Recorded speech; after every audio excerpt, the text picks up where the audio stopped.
முதலமைச்சர் அவர்களுடைய முதல் 23 ஆண்டுகால தன்னுடைய இந்த வாழ்க்கை அனுபவங்களை உங்களில் ஒருவன் என்கிற அந்த தலைப்பின் கீழ் தன் வரலாறு நூலாக பதிவு செய்திருக்கிறார். மிகப்பெரிய ஒரு எதிர்பார்ப்பை ஏற்படுத்தியிருக்கிறது. தன்னுடைய தலைவரை பற்றி தெரிந்து கொள்வதற்காக திமுக உடன்பிறப்புகளும், தன்னுடைய முதலமைச்சரை பற்றி தெரிந்து கொள்வதற்காக தமிழ்நாட்டு மக்களும், இந்தியாவிற்காகவே வழிகாட்டியாக இருக்கக்கூடிய முதலமைச்சரை பற்றி அறிந்து கொள்வதற்காக இந்தியாவில் இருக்கக்கூடிய மற்ற மாநில மக்களும் மிக ஆர்வத்துடன் காத்து கொண்டே இருக்கிறார்கள். அந்த 23 ஆண்டு காலத்தில் அவருடைய குழந்தை பருவத்தினுடைய செயல்பாடுகள், கொள்கை கொடியை கையில் ஏந்தியது, கல்லூரி கால நினைவுகள், அது மட்டுமல்லாமல் கொடுமையான அந்த மிசா காலகட்டத்தில் கைது செய்யப்பட்டதற்கு பிறகு அவர் அனுபவித்த அந்த இன்னல்கள், இப்படி 23 ஆண்டுகால வரலாற்றை பற்றி அறிந்து கொள்வதற்கான மிகப்பெரிய எதிர்பார்ப்போடு அங்கே பார்வையாளர்கள் வரிசையில் காத்திருக்கிறார்கள். திமுகவினுடைய முன்னோடிகள், தமிழ்நாட்டு அமைச்சரவையே அங்கு கூடியிருப்பதை நம்மால் பார்க்க முடிகிறது. அது மட்டுமல்லாமல் இந்த ஆயிரக்கணக்கானோர் என்பதையும் கடந்து தமிழ்நாட்டினுடைய ஒவ்வொரு பகுதியிலிருந்தும் மக்கள், திமுகவினுடைய உடன்பிறப்புகள் மிக ஆர்வமாக காத்து கொண்டே இருக்கிறார்கள். இந்த விழாவினை நேரடியாக பார்ப்பதற்கு வாய்ப்பு இல்லாத சூழலிலும் கூட நேரடியாக அவர் அருகிலிருந்து அவருடைய வரலாற்றை சொல்வதின் விதமாக அமைந்திருக்கக்கூடிய அந்த புத்தகத்தினுடைய வெளியீட்டு விழாவிற்காக மிக ஆவலோடு அனைவரும் காத்து கொண்டே இருக்கிறார்கள். முத்தமிழறிஞர் தன்னுடைய வாழ்க்கை வரலாற்றை 6 பாகங்களாக நெஞ்சுக்கு நீதி என்கிற அந்த தலைப்பின் கீழ் எழுதியிருந்தார். அதே வகையில் எதிர்பார்ப்பை இன்னும் கூட்டுகிற விதமாக உங்களில் ஒருவன் என்று முதலமைச்சர் அவர்கள் தன்னுடைய முதல் தன் வரலாறு நூலை முதல் பாகமாக வெளியிடுகிறார். ஒரு புத்தக வெளியீட்டு விழா என்பதையும் கடந்து தேசிய அளவில் ஒரு அரசியல் ரீதியான ஒரு முக்கியத்துவம் வாய்ந்த விழாவாகவும் இந்த விழா பார்க்கப்பட்டு கொண்டே இருக்கிறது. ராகுல் காந்தி அவர்கள் இந்த புத்தகத்தை வெளியிடுவதற்காக தனி விமானத்தில் சென்னை வந்திருக்கிறார். அவரும் இந்த அரங்கத்திற்கு வருகின்றிருக்கிறார்கள். இன்னும் சற்று நேரத்தில் விழா என்பது தொடங்க இருக்கிறது. இந்த தலைப்பு என்பதே ஒரு உணர்வுபூர்வமான ஒரு தலைப்பாக மாறியிருக்கிறது. எப்படி முத்தமிழறிஞர் கலைஞர் அவர்கள் உடன்பிறப்புகளை என்று கடிதம் எழுதுவாரோ, அதே வகையில் முதலமைச்சர் அவர்கள் உங்களில் ஒருவன் என்று அந்த எழுதுகிற கடிதம் என்பது உணர்வுபூர்வமாக அத்தனை பேரையும் ஒன்று சேர்க்கக்கூடிய ஒரு வார்த்தை. அதே வார்த்தையிலேயே முதலமைச்சர் அவர்கள் இப்படியான தன்னுடைய புத்தகத்திற்கு தலைப்பாக வைத்திருக்கிறார். அந்த புத்தகத்தில் என்ன விஷயங்கள் எல்லாம் இடம்பெற்றிருக்கும் என்று ஒவ்வொரு மக்களும் மிக ஆவலுடன் காத்து கொண்டிருக்கக்கூடிய ஒரு விஷயமாக மாறியிருக்கிறது. எப்போது வெளியிடுவார்கள், எப்போது அது கையில் வாங்கி நம்மால் படிக்க முடியும் என்கிற ஒரு ஏக்கமும் அவர்களுக்குள்ளும் இருந்து கொண்டே இருக்கிறது. ஒரு தன்னிகரற்ற தலைவர் என்பவர் தன்னுடைய வாழ்க்கையில் நடந்த அந்த விஷயங்களை ஒரு வரலாற்று ஆவணமாக புத்தகத்தில் பதிவு செய்கிற போது தன்னுடைய வாழ்க்கையில் என்ன நடந்தது என்பதை சொல்வதற்கு மட்டுமல்ல, அடுத்த தலைமுறை என்பது எப்படி இருக்க வேண்டும், அடுத்த தலைமுறைக்கு எப்படி உந்து சக்தியாக இருக்க வேண்டும் என்கிற ஒரு உத்வேகத்தையும் இந்த புத்தகம் கொடுக்கும் என்று சொன்னால் அது மிகையில்லை. தலைவர் மு.க.ஸ்டாலின் அவர்களை பற்றி அறிந்து கொள்பவர்கள் இன்னும் அதிகமாக அறிந்து கொள்வதற்கான ஒரு வாய்ப்பு இந்த புத்தகத்தின் மூலமாக இருக்கிறது. தற்போது விழா மேடைக்கு முதலமைச்சர் அவர்களோடு ராகுல் காந்தி அவர்கள் வரைந்திருக்கக்கூடிய இந்த காட்சிகளை நாம் நேரடியாக பார்த்து கொண்டே இருக்கிறோம். இன்னும் சற்று நேரத்தில் நாம் அனைவரும் ஆவலுடன் எதிர்பார்க்கக்கூடிய அந்த புத்தக வெளியீட்டு விழா என்பது நடைபெற இருக்கிறது. ஒட்டுமொத்த சிறப்பு விருந்தினர்களும் நேரடியாக விழா மேடைக்கு வருகை தரக்கூடிய காட்சிகளை நாம் பார்த்து கொண்டிருக்கிறோம். பார்வையாளர்கள் அனைவரும் எழுந்து நின்று அவர்களுக்கு வணக்கம் செலுத்துகிறார்கள், மரியாதை செலுத்துகிறார்கள். இன்னும் சற்று நேரத்தில் நாம் ஆவலுடன் எதிர்பார்க்கக்கூடிய அந்த விழா என்பது தொடங்க இருக்கிறது.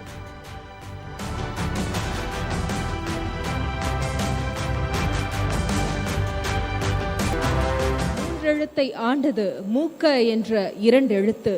அந்த 2 எழுத்து உருவாக்கிய சாதனை எழுத்துதான் மாண்புமிகு மு.க.ஸ்டாலின் அவர்கள், தாய் தமிழ்நாட்டின் முதலமைச்சர். இந்தியாவிற்கு திசை காட்டும் வழிகாட்டி, திராவிட கொள்கைகளால் நாட்டை வளப்படுத்தும் திராவிட மாடல், திராவிட முன்னேற்ற கழக தலைவரும் மாண்புமிகு தமிழ்நாட்டு முதலமைச்சருமான திரு மு.க.ஸ்டாலின் அவர்கள் எழுதிய உங்களில் ஒருவன் முதல் பாகம் தன் வரலாற்று நூல் வெளியீட்டு விழா இனிதே துவங்குகிறது. இந்த இனிய விழாவிற்கு உங்கள் அனைவரையும் வருக வருக என வரவேற்கிறோம். We welcome this warm gathering who has dedicated themselves to be a part of historical event which celebrates the release of one among us, உங்களில் ஒருவன், the autobiography of an incomparable leader. தாயை வணங்குதலும் தமிழை வணங்குதலும் ஒன்று. இந்த நிகழ்வு தமிழ்தாய் வாழ்த்துடன் இனிதே துவங்குகிறது.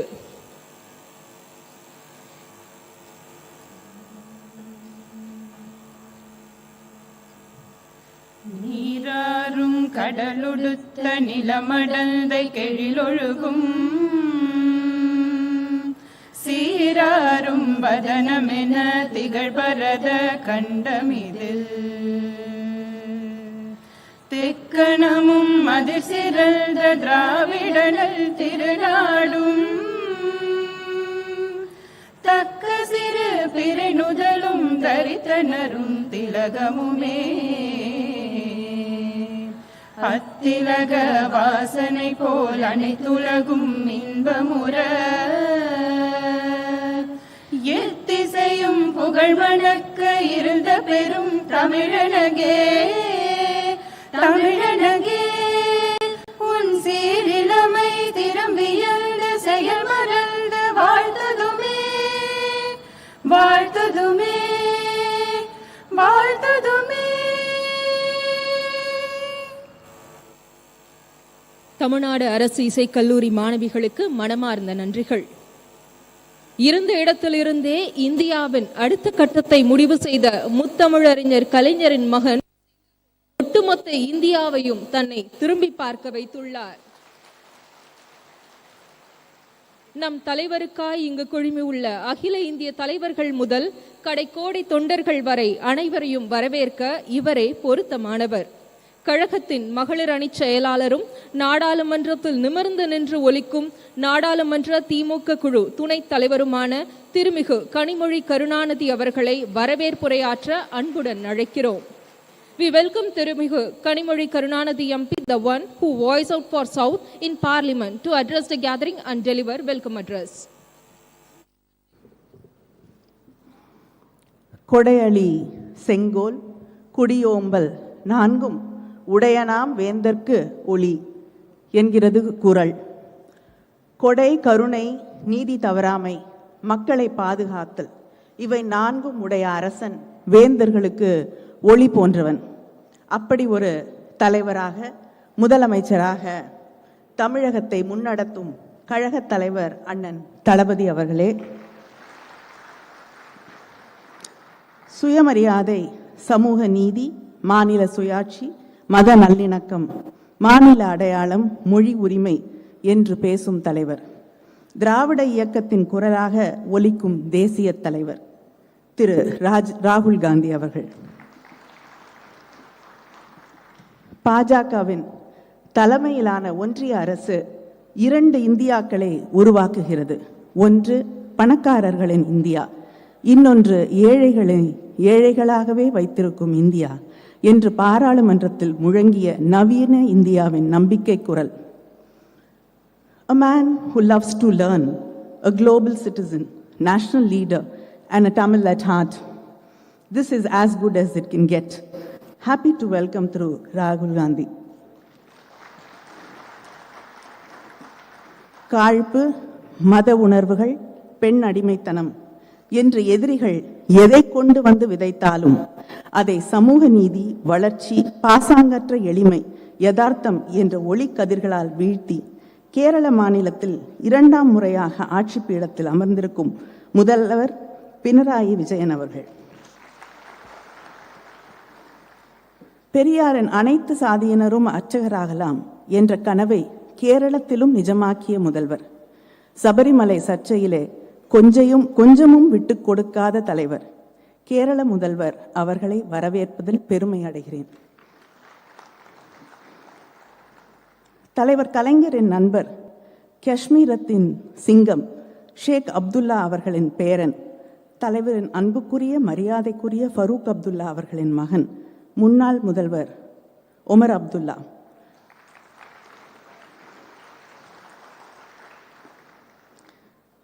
Soft spoken, but resilience and passion flow through his words.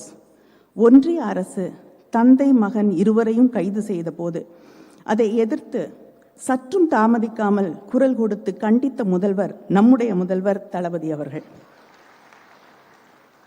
A leader who has constantly worked for the unity and rights of the Kashmiri people.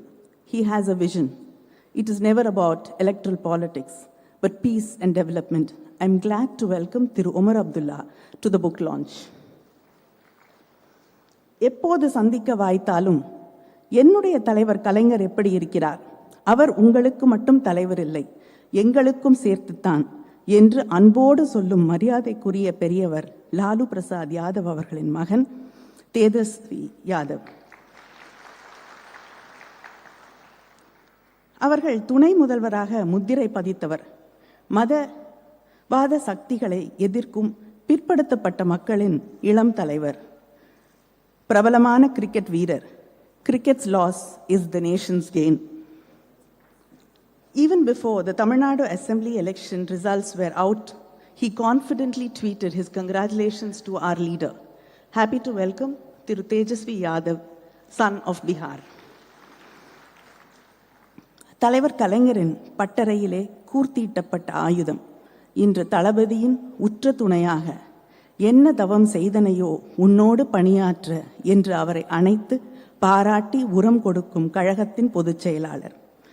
எங்களை எல்லாம் சிறுவயது முதல் விரல் பிடித்து வழிநடத்தும் விழா தலைவர்.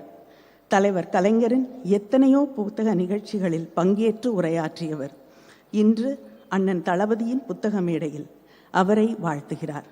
நீர்வளத்துறை அமைச்சர் அவர்களை வரவேற்கிறேன். முதல்வர் அண்ணன் தளபதியின் அரசியல் பயணத்தில் அவரது இடுக்கண் களையும் கரம், இளமைக்கால நண்பர், அண்ணனின் அன்பையும் நம்பிக்கையையும் பெற்றவர். தலைவர் கலைஞரின் துரும்பளவும் அசைக்க முடியாத உடன்பிறப்பு, கழக பொருளாளர், பாராளுமன்றத்திலே எங்களை வழிநடத்தும் அண்ணன் TRB அவர்களையும் வரவேற்கிறேன். தமிழ் மக்களை தன் தமிழால், பாடல்களால், கவிதை வரிகளால், கதைகளால், இலக்கிய பணிகளால் கட்டுண்டு கிடக்கச் செய்திருக்கும் பத்மபூஷன் கவி பேரரசு வைரமுத்து அவர்கள். தலைவர் கலைஞரிடத்தில் கொண்டிருந்த அன்பும் நட்பும் அளப்பரியது. அதுபோல அண்ணன் தளபதியின் நன்மதிப்பிற்கும் பேரன்பிற்கும் சொந்தக்காரரான அவரையும் வரவேற்கிறேன்.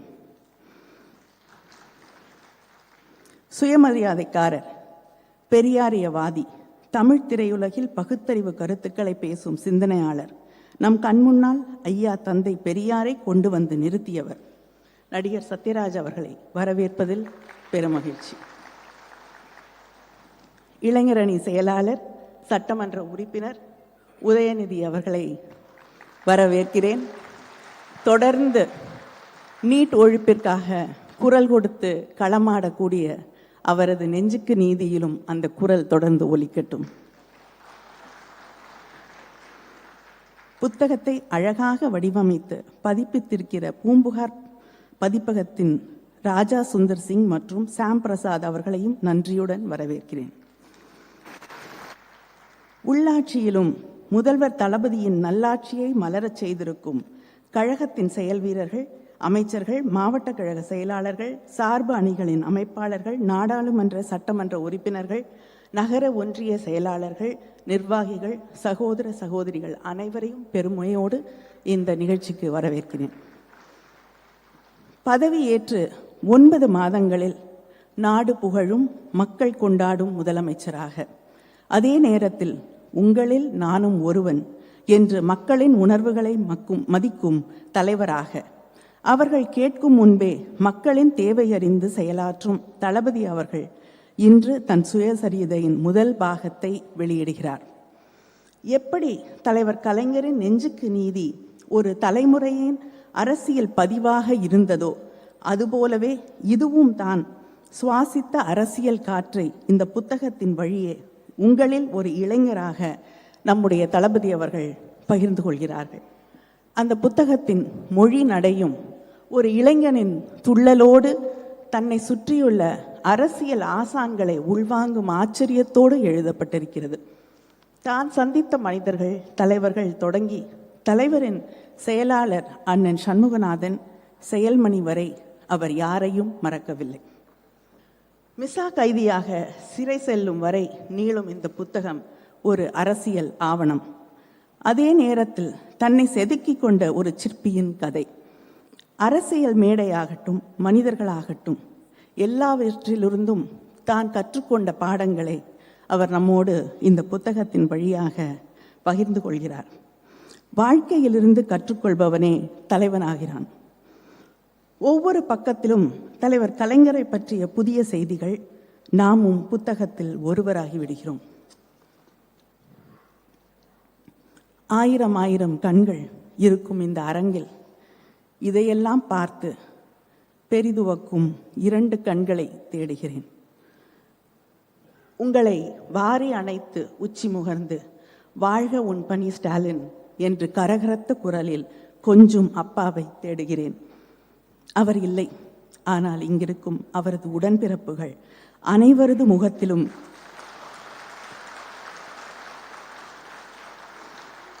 அவர்கள் முகத்தில் இருக்கும் பெருமையிலும் பூரிப்பிலும் பொங்கி வழிகிறது அப்பாவின் அன்பு. இந்த மேடை என்பது ஒரு புத்தக வெளியீடு நிகழ்வு மட்டுமில்லை. இந்த நாட்டை மதவாத சக்திகளிடமிருந்து பாதுகாக்கும் தளபதிகளின் அணிவகுப்பு. ஆனால் இந்த மேடை ட்ரெய்லர் மட்டும்தான், இன்னும் படம் வரும். The leaders on the stage are the standing wall protecting secularism, social justice and federalism against hyperpolarization and fascism. I thank our leader, CM M.K. Stalin, for making this happen. I also welcome all the leaders who are here today for the book launch as a proud sister and a party worker. Thank you.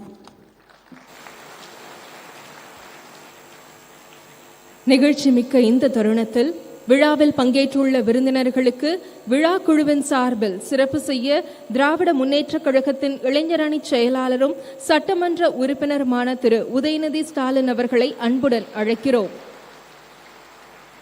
Thiru Udhayanidhi Stalin will felicitate the guests in the dais.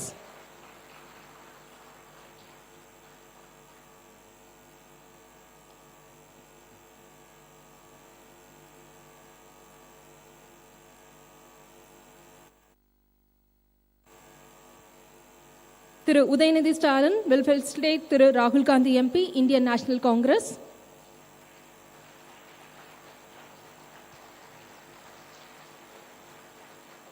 Thiru Udhayanidhi Stalin will felicitate Honorable Chief Minister of Kerala Thiru Pinarayi Vijayan.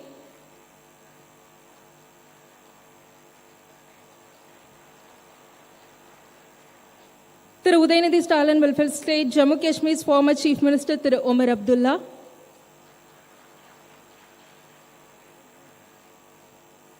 Thiru Udhayanidhi Stalin honors opposition leader of Bihar Legislative Assembly Thiru Tejashwi.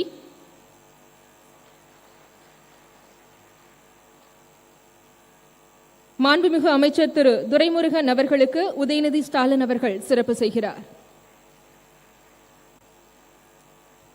நாடாளுமன்ற திமுக குழு தலைவர் திரு TR Balu MP அவர்களுக்கு திரு உதயநிதி ஸ்டாலின் அவர்கள் சிறப்பு செய்கிறார்.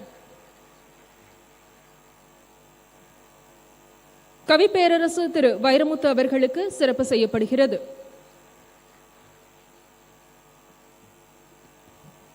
திரு சத்யராஜ் அவர்களுக்கு சிறப்பு செய்யும் நேரம்.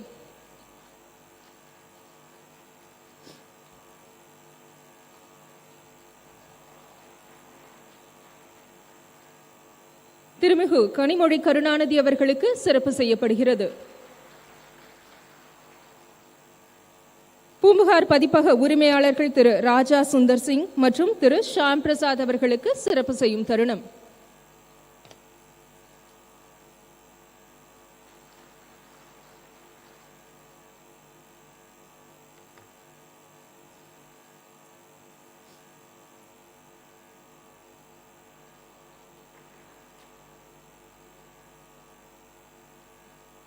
நன்றி. இதோ நாம் ஆவலுடன் எதிர்பார்த்திருந்த அந்த நிமிடங்கள் நிகழப் போகின்றன. தமிழ்நாட்டின் புதிய விடியலை உருவாக்கிய திராவிட சூரியன் கழக தலைவர் நம் மாண்புமிகு தமிழ்நாடு முதலமைச்சரின் தன் வரலாற்று நூலினை வெளியிட இந்திய மக்களின் குரலை எதிரொலிக்கும் மரியாதைக்கு உரிய திரு ராகுல் காந்தி அவர்களை அன்புடன் அழைக்கிறோம். நூலை பெற்றுக்கொள்ள கழகத்தின் பொதுச் செயலாளரும் மாண்புமிகு நீர்வளத்துறை அமைச்சருமான திரு துரைமுருகன் அவர்களை அன்புடன் அழைக்கிறோம். We wholeheartedly welcome Thiru Rahul Gandhi, who always have a love to Tamil Nadu, to release the One Among Us, Ungalil Oruvan, the autobiography of our Honorable Tamil Nadu Chief Minister.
உங்களில் ஒருவன் முதல் பாகம் தன் வரலாற்று நூல் தற்போது வெளியிடப்பட்டுள்ளது. இந்த இனிய தருணத்தில் மானமிகு என்று தன்னை அழைப்பதில் எப்போதும் பெருமை கொள்ளும் பகுத்தறிவாளர், வார்த்தைகளுக்கு அரிதாரம் பூசாத திரையுலக கலைஞர் திரு சத்யராஜ் அவர்களை வாழ்த்துரை வழங்க அன்புடன் அழைக்கிறோம்.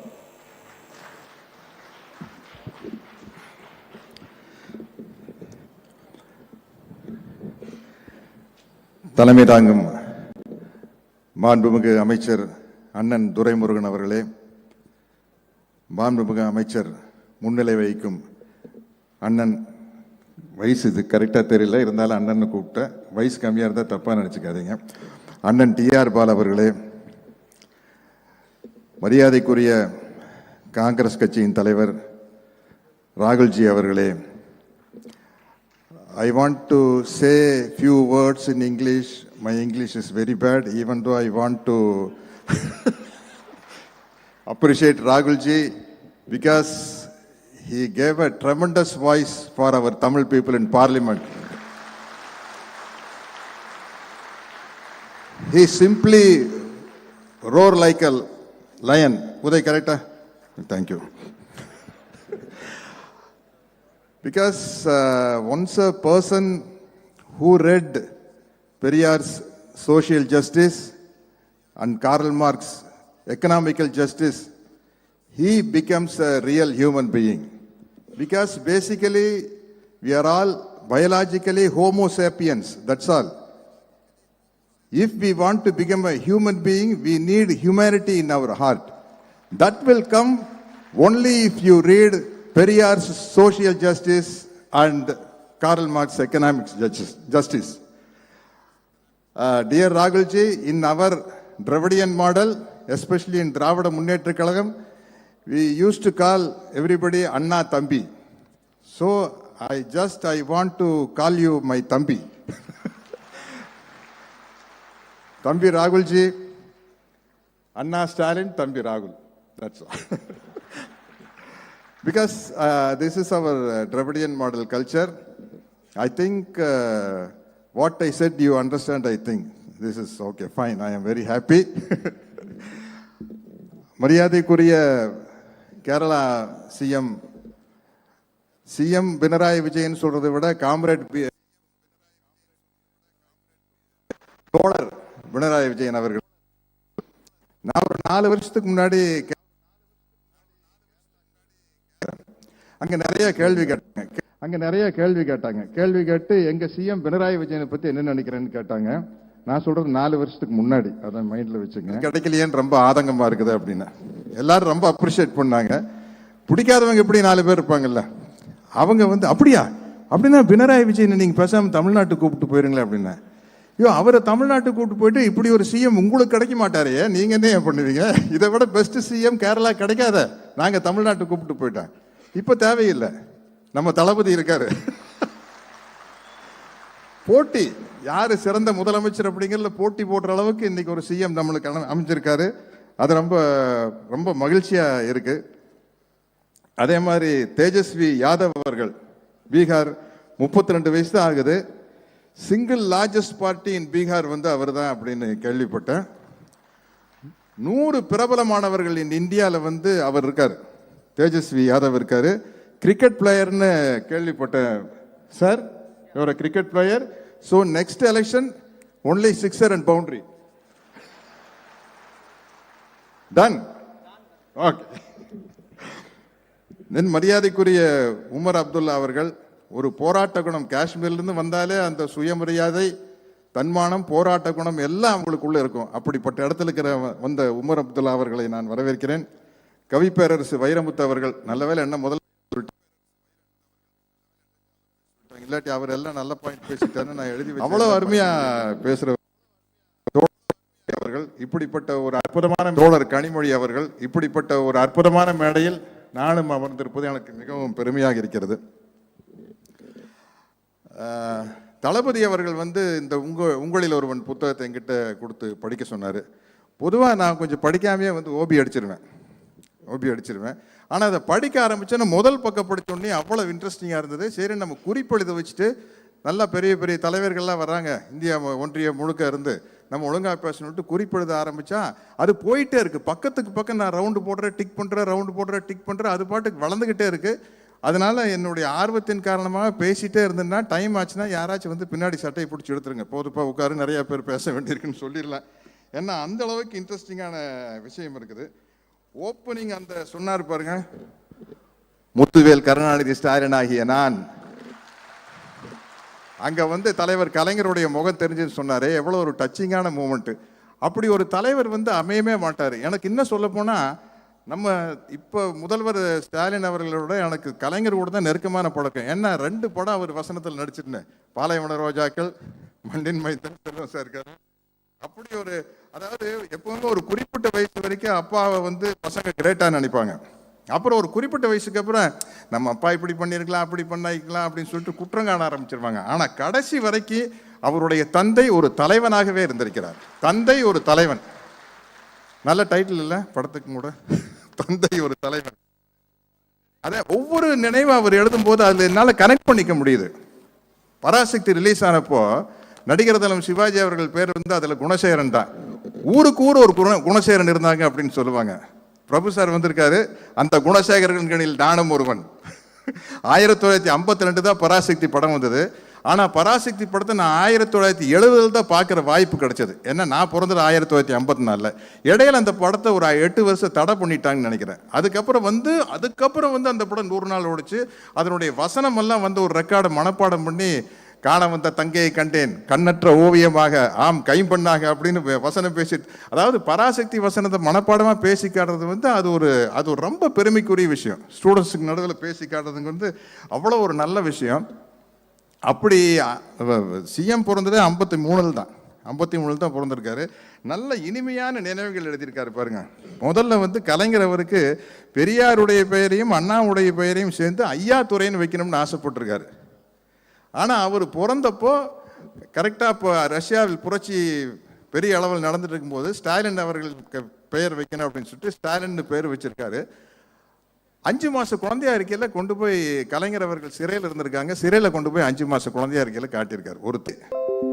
அங்கே டால்மியாபுரம் போராட்டத்தில் தண்டவாளத்தில் தலை வச்சு படுத்திருக்காரு. அப்போ ரயில் உங்கள் மேலே ஏறுனா என்ன நடக்கும் தெரியுமான்னு கேட்குறாரு போலீஸ் ஆஃபீஸரு.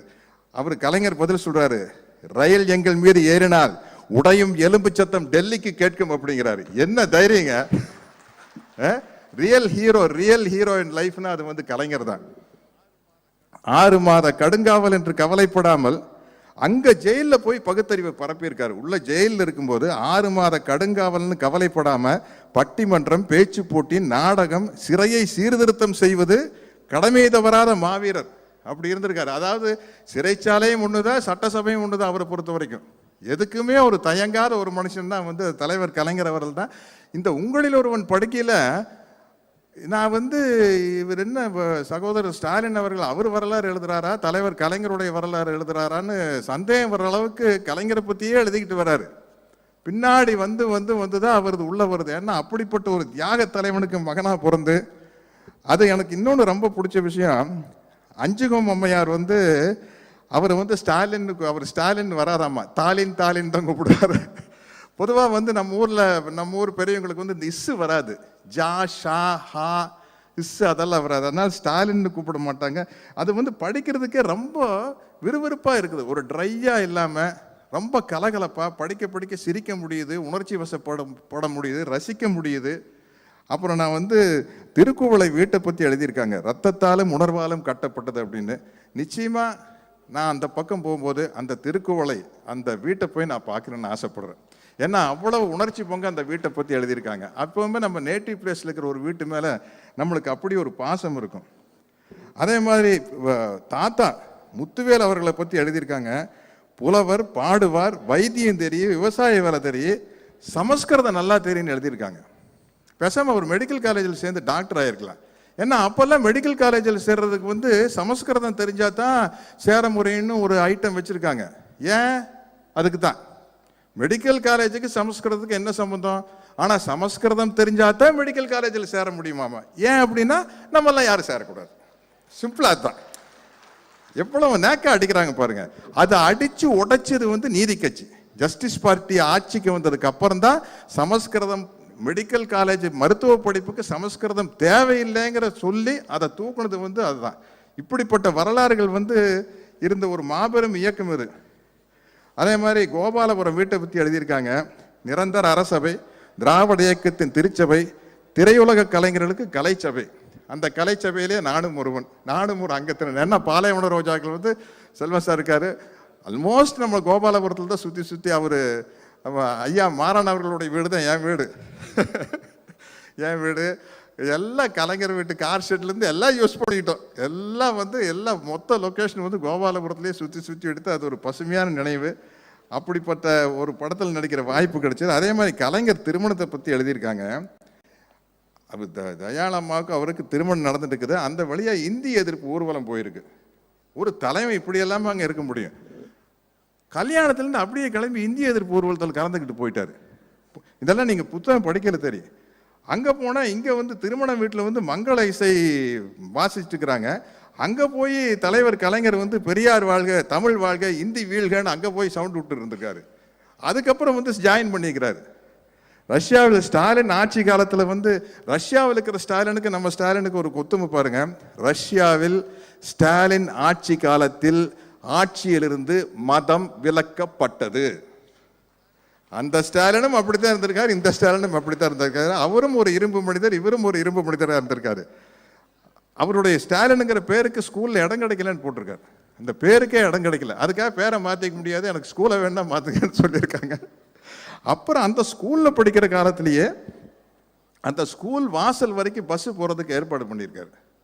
நான் காலேஜில் படிச்சுட்டு இருந்தப்போ என்ன பண்ணேன்னு எனக்கு தெரியாது. மேடை நாகரிகம் கருதி அதையெல்லாம் இங்கே பேச முடியாது. இதே சும்மா ஜாலியாக சுற்றிட்டு இருந்திருக்கிறேன். ஆனால் வந்து அவர் வந்து அண்ணாவினுடைய முக்கியமான விஷயமே மக்களிடம் செல், மக்களோடு வாழ். அதுதான். அதை வந்து தவறாமல் கடைப்பிடிச்சிருக்காரு ஸ்டாலின் அவர்கள். அப்புறம் ஒவ்வொரு விஷயம் அவர் முரசே முழங்குன்னு ஒரு நாடகம் போட்டிருக்காரு. அதை புரட்சி தலைவர் எம்ஜிஆர் அவர்கள் வந்து மேடையில் தரையில் உட்காந்து பார்த்துருக்காரு. இவர் வந்து சேரில் உட்காருங்கன்னு இல்லை பின்னாடி இருக்கிறவனுங்கெல்லாம் மறைக்கும், நான் தரையிலே உட்காந்துக்கிறேன்னு சொல்லி முரசே முழங்குற நாடகத்தை பார்த்துருக்காரு. அதே மாதிரி அப்போ தலைவர் சிஎம் இருக்கையிலேயே இளைஞரணி கூட்டங்கள் நடக்கிறதுனா பணம் வசூல் பண்ணி தான் நடத்தியிருக்காரு. அதுக்கு நாரோடி மன்னன் படத்தை எடுத்து மார்னிங் ஷோ போட்டிருக்காரு ராம் தியேட்டரில். உடனே நேராக எம்ஜிஆர் சார் ஃபோன் பண்ணி, நீ யாரை கேட்டு நாரோடி மன்னன் கடத்து கொண்டு போய் மார்னிங் ஷோ போட்ட அப்படின்னு சண்டை போட்டிருக்காரு இவர் கூட. இதெல்லாம் இப்படி ஒரு சுவையான நிகழ்ச்சி. சாருன்னு கூப்பிட்டார். மக்கள் தரம் வந்தோடனே வாங்க சார் அப்படின்ட்டு இருக்காரு. நேராக போய் தலைவர் கலைஞர்கிட்ட கம்ப்ளைண்ட் பண்ணியிருக்காரு வாத்தியார், என்ன உங்கள் மகன் என்ன சார் போட்டு கூப்பிட்றான் அப்படின்ட்டு. அதே மாதிரி இன்னொரு நிகழ்ச்சி, அதை என்னால் அனுபவித்து பார்க்க முடியுது. சிவாஜி சார் வந்து அப்போ நம்ம ஸ்டாலின் அவர்கள் வந்து ஹேர் ஸ்டைல் இப்படி வச்சுருப்பார் போல இருக்கு. அதை 2 கையிலையும் பிடிச்சிட்டு, என்ன தஞ்சாவூர் கோபுரம் மாதிரி இருக்குது உங்கள் ஹேர் ஸ்டைல் அப்படின்னு பிடிச்சி ஆட்டுவாராமா. அவர் எப்படி ஆட்டுவார்னு எனக்கு தெரியும். அவர் கூட ஒரு வில்லனாக ஒரு படத்தில் நடித்த சிரஞ்சீவின்னு ஒரு படத்தினுடைய பேர் சிரஞ்சீவி. அதில் ஒரு சின்ன வில்லன் கேரக்டரு. அங்கே கப்பல்லையே ஷூட்டிங் நடந்தது தலைவன் அந்த படம். அதில் வந்து நான் வில்லன். அப்போ இதே மாதிரி தாடி வச்சுருந்தேன். ஏதோ வைரத்தையெல்லாம் உழைச்சி வச்சுருவேன். சிவாஜி சார் அண்ணன் வந்து இப்படி பிடிச்சி வைரங்களையெல்லாம் எங்கடா வச்சுருக்கேன்னு ஆட்டினாரு. கண்ணில் இருந்து பொலன்னு தள்ளி பிடிச்சி ஒரிஜினல் தாடி தான். அப்புறம் வந்து அப்படியே தண்ணி ஒழிச்சு, ஏன்டா வலிக்குதா அப்படின்னு. இல்லைப்பா நல்லா குழுன்னு ஜில்லு இருக்குது. அவர் எவ்வளோ கெட்டியாக அந்த அவர் முடியை பிடிச்சி ஆட்டியிருப்பேன். என்னால் வந்து அதை விஷுவல் பண்ணி பார்க்க முடியுது. அது மாதிரி 25 நாட்கள் வந்து நான் தீவிர எம்ஜிஆர் ரசிகன். 25 நாட்கள் வந்து எம்ஜிஆர் அவர்கள் கூட ஒரே வேனில் பிரச்சாரத்துக்கு போயிருக்காரு. நான் நினைக்கிறேன் அவர் கூட அதே படத்தில் நடித்த சரோஜதேவி மேடம், ஜெயலலிதா மேடம் கூட 25 நாள் சேர்ந்தா அப்படி சுற்றி இருக்க மாட்டாங்க. இல்லை, அப்போ எல்லாரும் பிஸியாக நடிச்சுட்டு இருந்தாங்க. இல்லை அப்போ காலையில் ஒரு ஷூட்டிங், சாயந்தரம் ஒரு ஷூட்டிங்கு. நான் கேள்விப்பட்டிருக்கேன். டைரக்டர் சங்கர் சார் சொல்லியிருக்கிறாரு, 9 to 1 ஆலயமணி சிவாஜி சாரை வச்சு டைரக்ட் பண்ணுவார், 2 to 9 வந்து பணத்தோட்டம் எம்ஜிஆர் சாரை வச்சு டைரக்ட் பண்ணுவார், அடுத்த நாள் ஜெமினி சார் படத்துக்கு போயிடுவார். அப்போ என்னென்னா ஒரு 3-4 நாள் வந்து இவங்க எம்ஜிஆர் சாரோட நடிச்சிருந்தா 4 நாள் சிவாஜி சார் கூட நடிப்பாங்க, அப்புறம் ஜெய்சங்கர் சார் கூட. அப்படித்தான் இருந்திருக்கு. 25 நாள் சேர்ந்தா அப்படி அப்போ ஒரு ஷெட்யூலே போட மாட்டாங்க. அப்போ 25 நாளில் ஒரு படத்தையே எடுத்து முடிச்சிருப்பாங்க. என்ன 9 படம் 10 படம் நடிச்சிட்டு இருந்தது. அதனால் தலைவர் கூட மக்கள் தலைவத்து கூட அவருடைய கதாநாயகிகளை விட அதிகமாக சேர்ந்தா அப்படி இருந்தது. அநேகமாக கொஞ்சம் ஜாலியாக பேசினது நல்லா இருக்கு. ஸ்டாலின் சாராக தான் இருப்பார்னு நினைக்கிறேன். அதே மாதிரி புகாரி ஹோட்டலில் போய் ஹிந்தி சாங் கேட்டது. அப்போ ஆராதனா வந்த பீரியடில் பயங்கர ஹிந்தி கிரேஸு. அப்போ இவர் மட்டும் தமிழ் பாட்டு கேட்பார், மற்றவங்களாம் சுற்றி இருக்கிறவங்கெல்லாம் ஹிந்தி பாட்டு கேட்குறது. அப்போ ராஜேஷ் கண்ணா அமிதாப் பச்சனோட பீரியடு. அதே மாதிரி கலைஞர் அவர்கள், அது பெரியார் படத்துலேயே இருக்குது, பெரியாருக்கு அரசு மரியாதை கொடுக்க முடியாதுங்க, ஏன் அவர் எந்த அரசாங்க பதவியிலையும் இல்லைன்னு சொன்னப்போ காந்தி எந்த அரசு பணியில் இருந்தார் அப்படின்னு கேட்டு பெரியாருக்கு அரசு மரியாதை கொடுக்க வச்சவர் கலைஞர் அவர்கள். திருமணத்துக்கு போனப்போ, திருமண நிகழ்வுக்கு போனப்போ மாப்பிள்ளை என்ன வேலை பார்க்குறான்னு கேட்டாங்களாமே அம்மா வீட்டில். மாப்பிள்ளை என்ன வேலை பார்க்குறான்னு கேட்டு, என்ன வேலை பார்க்குறாரு, அரசியல் வேலை பார்க்குறாரு, மக்கள் வேலையை பார்க்குறாரு, மக்களுக்கு தொண்டு செய்கிறாரு, வேற என்ன செய்ய முடியும்? அது மாதிரி ரொம்ப இன்ட்ரெஸ்டிங்கான விஷயங்கள். அப்புறம் மிசா பீரியட் நினைவுகளை பற்றி எழுதுறாரு பாருங்க. கிரீடத்தை பற்றி கவலைப்படுபவர் அல்ல, தலையை பற்றி கவலைப்படுபவன். கலைஞர் சொல்றாரு, கிரீடம் தான் அமைச்சரவை, திராவிட முன்னேற்ற கழகம் தான் தலை. எப்படிப்பட்ட ஒரு தலைவன் பாருங்க.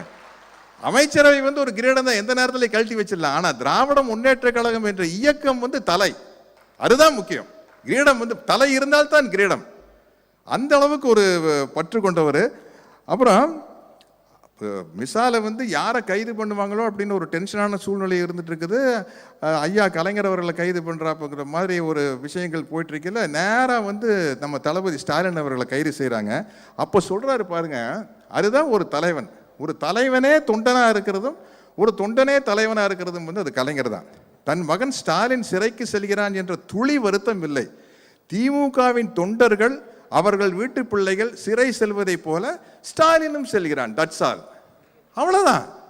ஆயிரக்கணக்கான லட்சக்கணக்கான திமுக தொண்டர்கள் சிறை செல்ற மாதிரி என் பையன் ஜெயிலுக்கு போறான். இதுக்கு மேல ஒண்ணுமே இல்லை. அப்படிங்கிற அளவுக்கு பேசக்கூடிய ஒரு மனப்பக்குவம் உள்ள ஒரு தலைவர் நம்மளுக்கு கிடைக்கவே முடியாதுங்க. அப்புறம் இந்த மிசா காலகட்டத்தில் உள்ள என்ட்ராகிறத பத்தி எழுதுறாரு. அதே மாதிரி 2வது பாகம் ரொம்ப அவ்வளோ இன்ட்ரெஸ்டிங்காக இருக்குன்னு நினைக்கிறேன். அவ்வளோ இன்ட்ரெஸ்டிங்காக இருக்க போது அதை மட்டுமே படமாக எடுக்கலாம். மிசா பீரியடை மட்டுமே ஒரு படமாக எடுக்கலாம். ஏன்னா காந்தியை கோட்ஸே சுட்டது 9 hours to ராமா அப்படின்னு ஒரு படம் எடுத்தாங்க. வெறும் அந்த ப்ரிப்ரேஷன் டு கில் அப்படிங்கிறது மட்டும்தான் படம். அது மாதிரி இந்த மிசா பற்றி மட்டும் படம் எடுக்கலாம். 2வது பாகம் வந்தோன்னு எடுக்கணும்னு ஆசைப்படுறேன். அதே மாதிரி இந்த இடத்துல ஒரு தீவிர எம்ஜிஆர் ரசிகனாகிய நான், எம்ஜிஆர் ரசிகனாகிய ஸ்டாலின் அவர்களை வாழ்த்துகிறேன். நமது வெற்றியை நாளைய சரித்திரம் சொல்லும், இப்படை தோற்கின் எப்படை வெல்லும். என்னடா சட்டசபை முடிஞ்சிருச்சு, உள்ளாட்சி முடிஞ்சிருச்சு, இப்போ போய் வெற்றியை நாளைய சரித்திரம் சொல்றேன்னு நினைக்காதீங்க. 2023 அதுக்காக சொல்றேன். இந்த மேடை 2023 அந்த மேடையில் அமர வேண்டும் என்று வாழ்த்துகிறேன், ஆசைப்படுகிறேன். நன்றி, வணக்கம். நன்றி ஐயா. வடக்கே வலுவாய் நின்ற சோசியலிச இயக்கங்களின் வழித்தோன்றல், ராஷ்டிரிய ஜனதா தள தலைவரும் பீகார் சட்டமன்ற எதிர்க்கட்சி தலைவருமான திரு தேஜஸ்வி அவர்களை வரவேற்புரை வழங்க அன்புடன் அழைக்கிறோம். We proudly welcome the future of North Indian Socialist Parties, Honorable Thiru Tejashwi to deliver his special address. அவரது உரையை மொழிபெயர்க்க பேராசிரியர் திரு அப்துல்லா கான் அவர்களை அழைக்கிறோம்.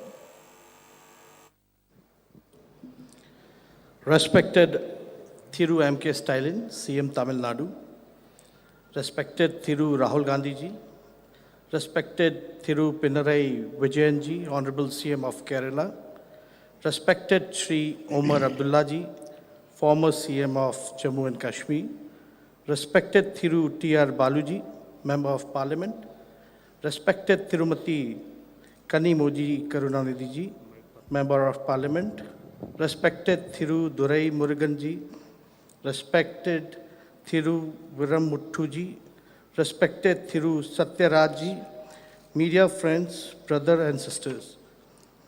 It is a great pleasure for me to be present on this happy and important occasion. Every era throws up important leaders and history remembers them in different ways. Thiru M.K. Stalin indeed is part of the great tradition. I am grateful for the changes and continuities he embodies in this great state. We all look with hope at the state of Tamil Nadu for its advances in the arena of social justice, democratic participation, equity, and the fierce self-confidence of the people as well as the current leadership. பெரும் மதிப்புக்குரிய தமிழக முதல்வர் M.K. Stalin அவர்களே, மதிப்புக்குரிய திரு ராகுல் காந்திஜி அவர்களே, மதிப்புக்குரிய பினராயி விஜயன் கேரள மாநிலத்துடைய முதல்வர் அவர்களே, மதிப்புக்குரிய உமர் அப்துல்லா முன்னாள் முதலமைச்சர் ஜம்மு அண்ட் காஷ்மீர் அவர்களே, மதிப்புக்குரிய திரு டிஆர் பாலு பாராளுமன்ற உறுப்பினர் அவர்களே, மதிப்புக்குரிய திருமதி கனிமொழி கருணாநிதி அவர்களே பாராளுமன்ற உறுப்பினர், மதிப்புக்குரிய திரு துரைமுருகன் அவர்களே, மதிப்புக்குரிய திரு வைரமுத்து அவர்களே, மதிப்புக்குரிய சத்யராஜ் அவர்களே, எல்லோருக்கும் என்னுடைய வணக்கங்கள்.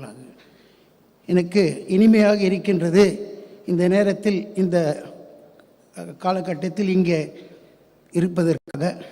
ஒவ்வொரு காலகட்டத்திலும் வித்தியாசமான சரித்திரம் படைத்தவர்கள் வருகிறார்கள்.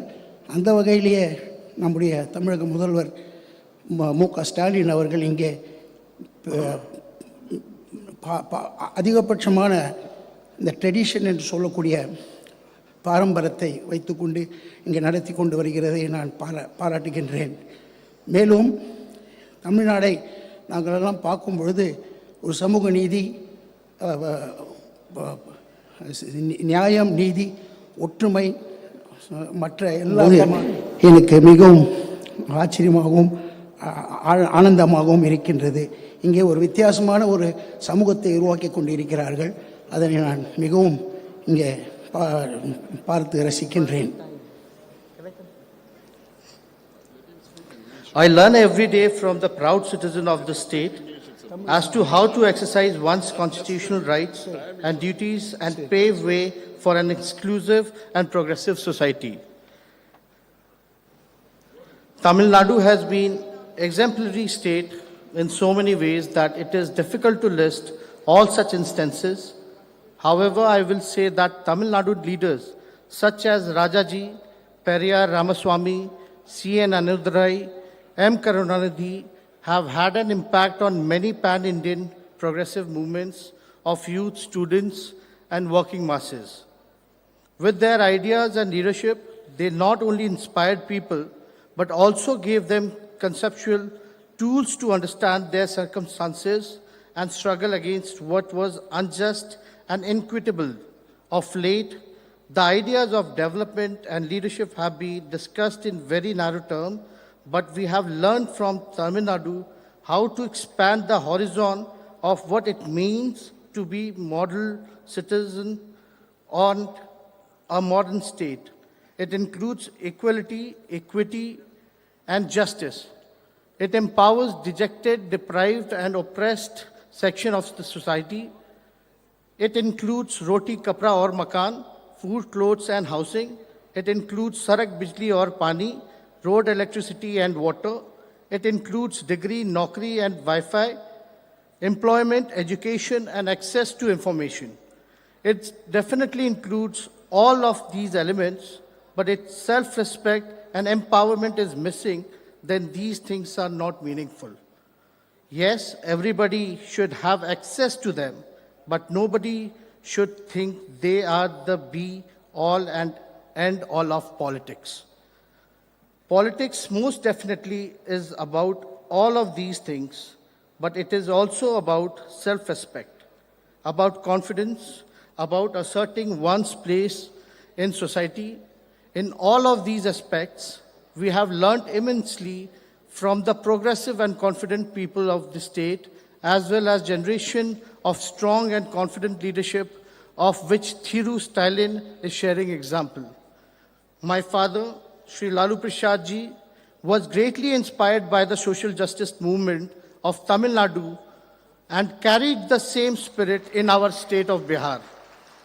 Although you all know that, including my father, leaders who fought for social justice and equality suffered a lot of suffering immensely even now.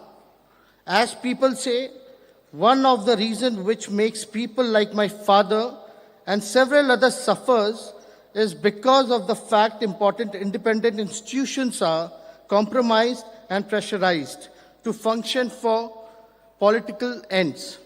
Particularly, the collegium-based judiciary absolutely lacks comprehensive social representation and diversity.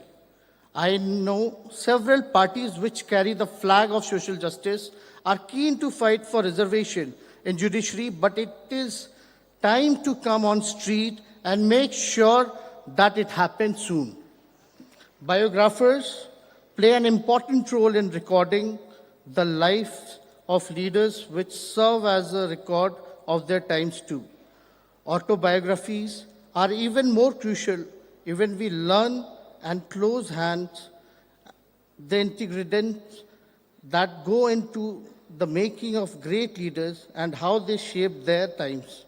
Honorable CM M.K. Stalin has continued this reflective tradition of Indian leaders and has taken out time to record his impressions.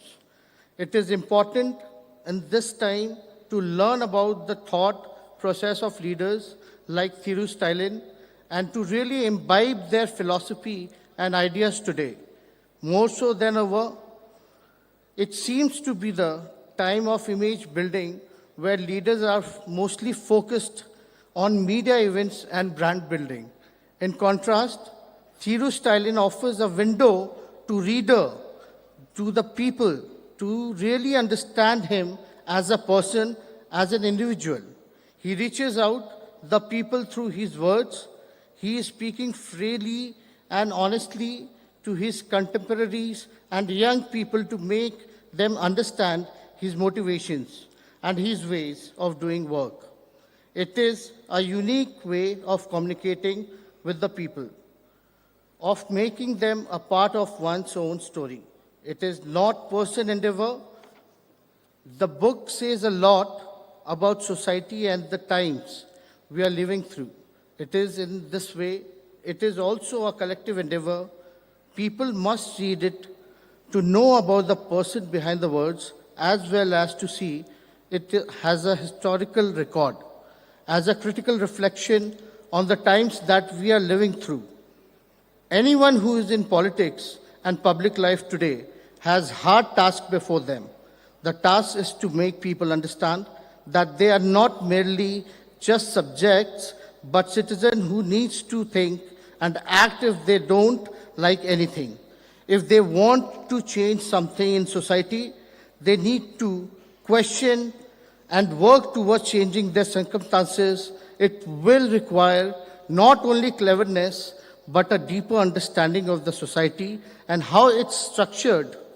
It is through understanding the questioning that change can come. Engaging with this important book could be one of the ways in which people of this great state can come to communicate with the political leadership. Thiru Stalin knows the pulse of the people, the pulse of the society. He answers questions that people have in their minds. To read this book means to understand his vision, his politics. I would urge everyone to read it and engage with it critically. It is aptly titled, One Among You. I congratulate the CM for carrying forward the rich legacy of Tamil Nadu politics of social justice and social transformation, and to have taken the important task of writing his memories of the grand contribution of his family and party to nation building. I hope that this book will be widely read, discussed, and commented upon. I read it with much interest and have learned a lot of it about the history, culture, and the politics of the great state. It is a wonderful, critical, and timely contribution to the conversation we are having about politics in contemporary India. The trajectory of Dravidian politics and its commitment of social justice and equality makes everybody proud. Tamil Nadu has the highest proportion of reservation and it occupies highest position in all human development indicators, thus shattering several myths relating to the reservation, etc. We must seize this movement to declare unitedly that we shall struggle to ensure caste-based census immediately and revisit the ceiling of reservation myth. accordingly on the lines of Tamil Nadu. Finally, I take this opportunity to appeal to you all that as a nation and as people of this great land, we are witnessing gruesome attacks on the constitutional values of freedom, equality, and justice, more so on social justice. We must understand that while recording these attacks, history shall name the perpetrators, but it shall also not spare us if we do not fight, resist collectively. Let us go back from here with this solemn resolve and pledge. Thank you very much. Jai Hind. We wholeheartedly thanking you for your special address, sir. இலக்கிய உலகத்தில் அரை நூற்றாண்டாக சிகரத்தில் வீற்றிருக்கும் திரு கவி பேரரசு அவர்களை வாழ்த்துரை வழங்க அன்புடன் அழைக்கிறோம்.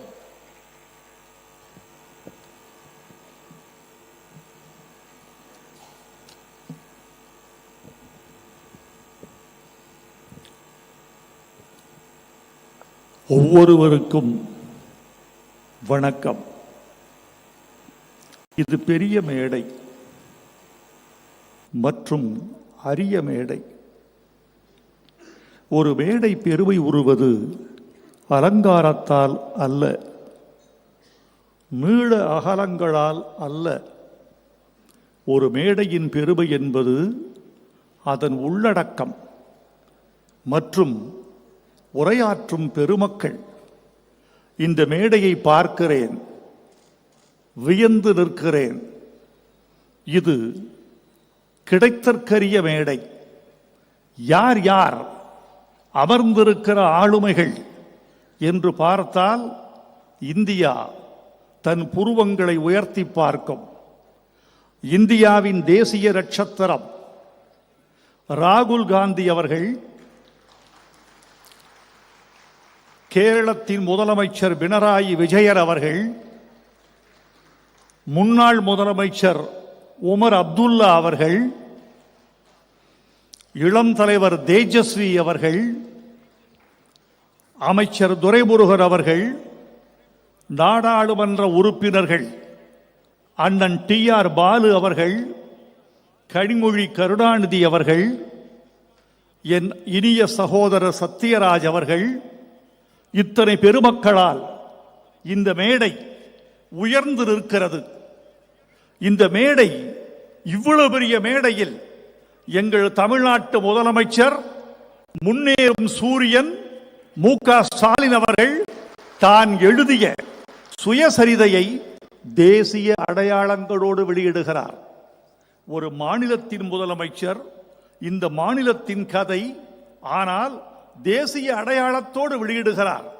இத்தனை பெருமக்களை ஒன்று திரட்டி நிலாவையும் வானத்து மீனையும் காற்றையும் நேர்பட வைத்தாங்கே, குலாவும் அமுத குழம்பை குடித்தொரு கோல வெறி படைத்தோம், உலாவும் மனச்சிறு புள்ளினை எங்கடும் ஓட்டி மகிழ்ந்திடுவோம் என்று ஒரு மகாகவியன் சொன்னது மாதிரி நிலாக்களையும் நட்சத்திரங்களையும் ஒரு மேடையில் கூட்டி வைத்திருக்கிறார்.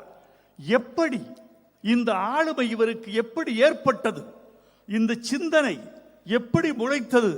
இன்று நேற்று வந்த சிந்தனையா? இல்லை. இந்த நூலை படித்தால் எனது இந்த கேள்விக்கு விடை கிடைக்கும். நீங்கள் ஒவ்வொருவரும் இந்த நூலை வாசியுங்கள். இந்த நூலை முழுக்க வாசிக்க முடியவில்லை என்றாலும் முதலமைச்சர் மு.க. ஸ்டாலின் எழுதியிருக்கும் அந்த முன்னுரையை மட்டும் மனப்பாடம் செய்து தமிழ்நாட்டு பேச்சாளர்கள் மேடைகளில் ஒப்புவியுங்கள். இந்த விஷயம் சாதாரணமாக ஒரு நாளில் தோன்றியதல்ல. 1970 பேரறிஞர் அண்ணாவின் பிறந்த நாளை ஓர் இளைஞன் கொண்டாடுகிறார். அந்த மேடைக்கு யார் யார் வர வேண்டும் என்று அந்த இளைஞன் தீர்மானிக்கிறார். தமிழ்நாட்டு முதலமைச்சர் முத்தமிழறிஞர் கலைஞர், ஆந்திராவின் முதலமைச்சர் பிரம்மானந்த ரெட்டி, புதுச்சேரியின் முதலமைச்சர் ஃபாரூக், இந்த 3 பேரையும் ஒன்று கூட்டி ஒரு மேடையில் 3 முதலமைச்சர்களை மொத்தமாக்கி அந்த 17 வயது இளைஞன் விழா நடத்தினார். அந்த 17 வயது இளைஞனுக்கு பெயர் முத்துவேல் கருணாநிதி ஸ்டாலின் என்ற இதே முதலமைச்சர். இவருக்கு பிறவி குணம் செயல்படுவது, சிந்திப்பது, விரிந்து உரையாடுவது, களம் காண்பது என்பதெல்லாம் அவருக்கு பிறந்த குணம், உதிரத்தில் ஊறிய குணம். அண்ணா, பெரியார், கலைஞர் என்ற 3 பேருடைய ஆளுமைகளையும் தனக்குள் வாங்கி நடைபோட வேண்டும் என்ற வேகம் அவருக்கு இருக்கிறது. போதிக்க பிறந்த காலம் முடிந்து சாதிக்க பிறந்த யுகத்துக்கு இந்த 69ஆம் வயதில் மு.க. ஸ்டாலின் அவர்கள் எட்டு வைக்கிறார். கடந்த 9 மாதங்களில் தமிழ்நாட்டை இந்த இந்தியாவே அண்ணாந்து பார்த்து கொண்டிருக்கிறது. எப்படி சாதனைகள் ஒன்றா இரண்டா? அந்த சாதனைகளை சொல்வதற்கு நான் கலைஞரின் ஓமையைத்தான் கடன் வாங்க வேண்டியிருக்கும். முதலமைச்சர் மு.க. ஸ்டாலினின் சாதனைகளை சொல்ல வேண்டும் என்றால் 1000 நாவு படைத்த ஆதிசேஷன் கூட கம்பனிடம் ஒரு நாவை கடன் வாங்க வேண்டியிருக்கும்.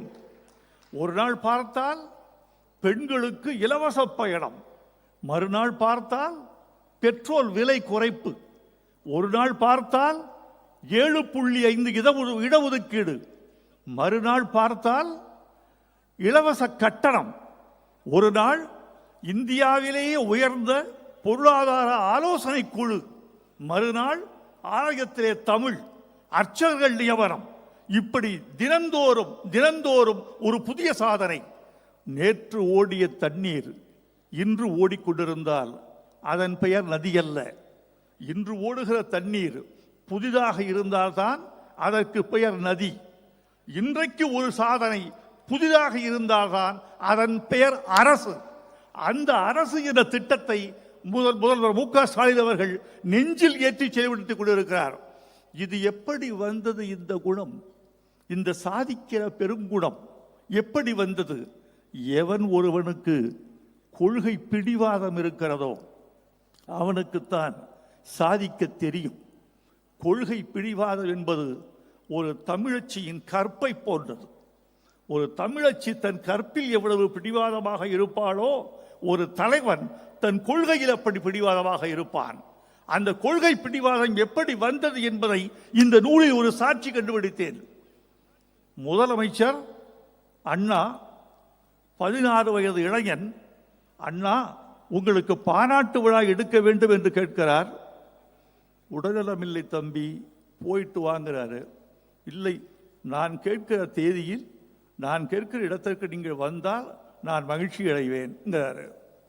அப்போது அண்ணா சொன்ன வார்த்தை கல்வெட்டில் பதிக்கப்பட வேண்டிய வார்த்தை. அதைத்தான் என் வாழ்வில் நான் கிடைத்த மிகப்பெரிய பாராட்டு என்று கருதுகிறேன் என்று முதல்வர் மு.க. ஸ்டாலின் எழுதியிருக்கிறார். அண்ணா சொன்ன வார்த்தை சரியா போச்சு. பிடிவாதத்தில் உங்க அப்பனை விஞ்சி விடுவாய் போல் இருக்கிறதே. இது அண்ணா சொன்னது. அண்ணா சொன்ன அந்த பிடிவாதம் தான், கொள்கை பிடிவாதம் தான் இவரை இந்த உயரத்திற்கு கொண்டு வந்திருக்கிறது என்று நான் நினைக்கிறேன்.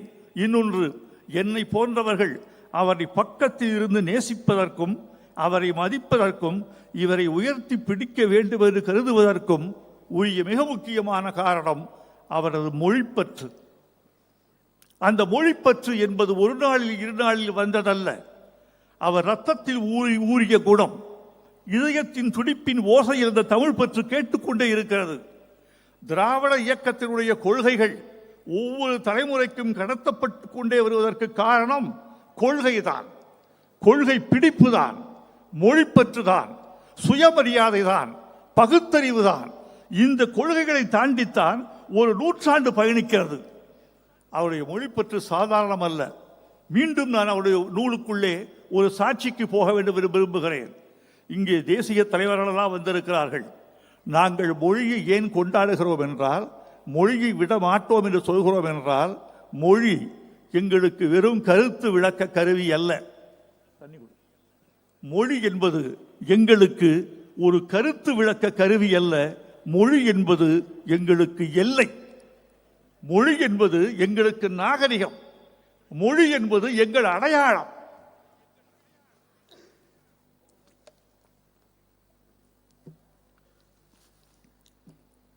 இதற்கு மொழியை நாங்கள் பிடித்துக் கொண்டதற்கு காரணம், நான் சொன்னால் ஒரு தமிழ் கவிஞன் சொல்கிறார் என்று இருக்கும்.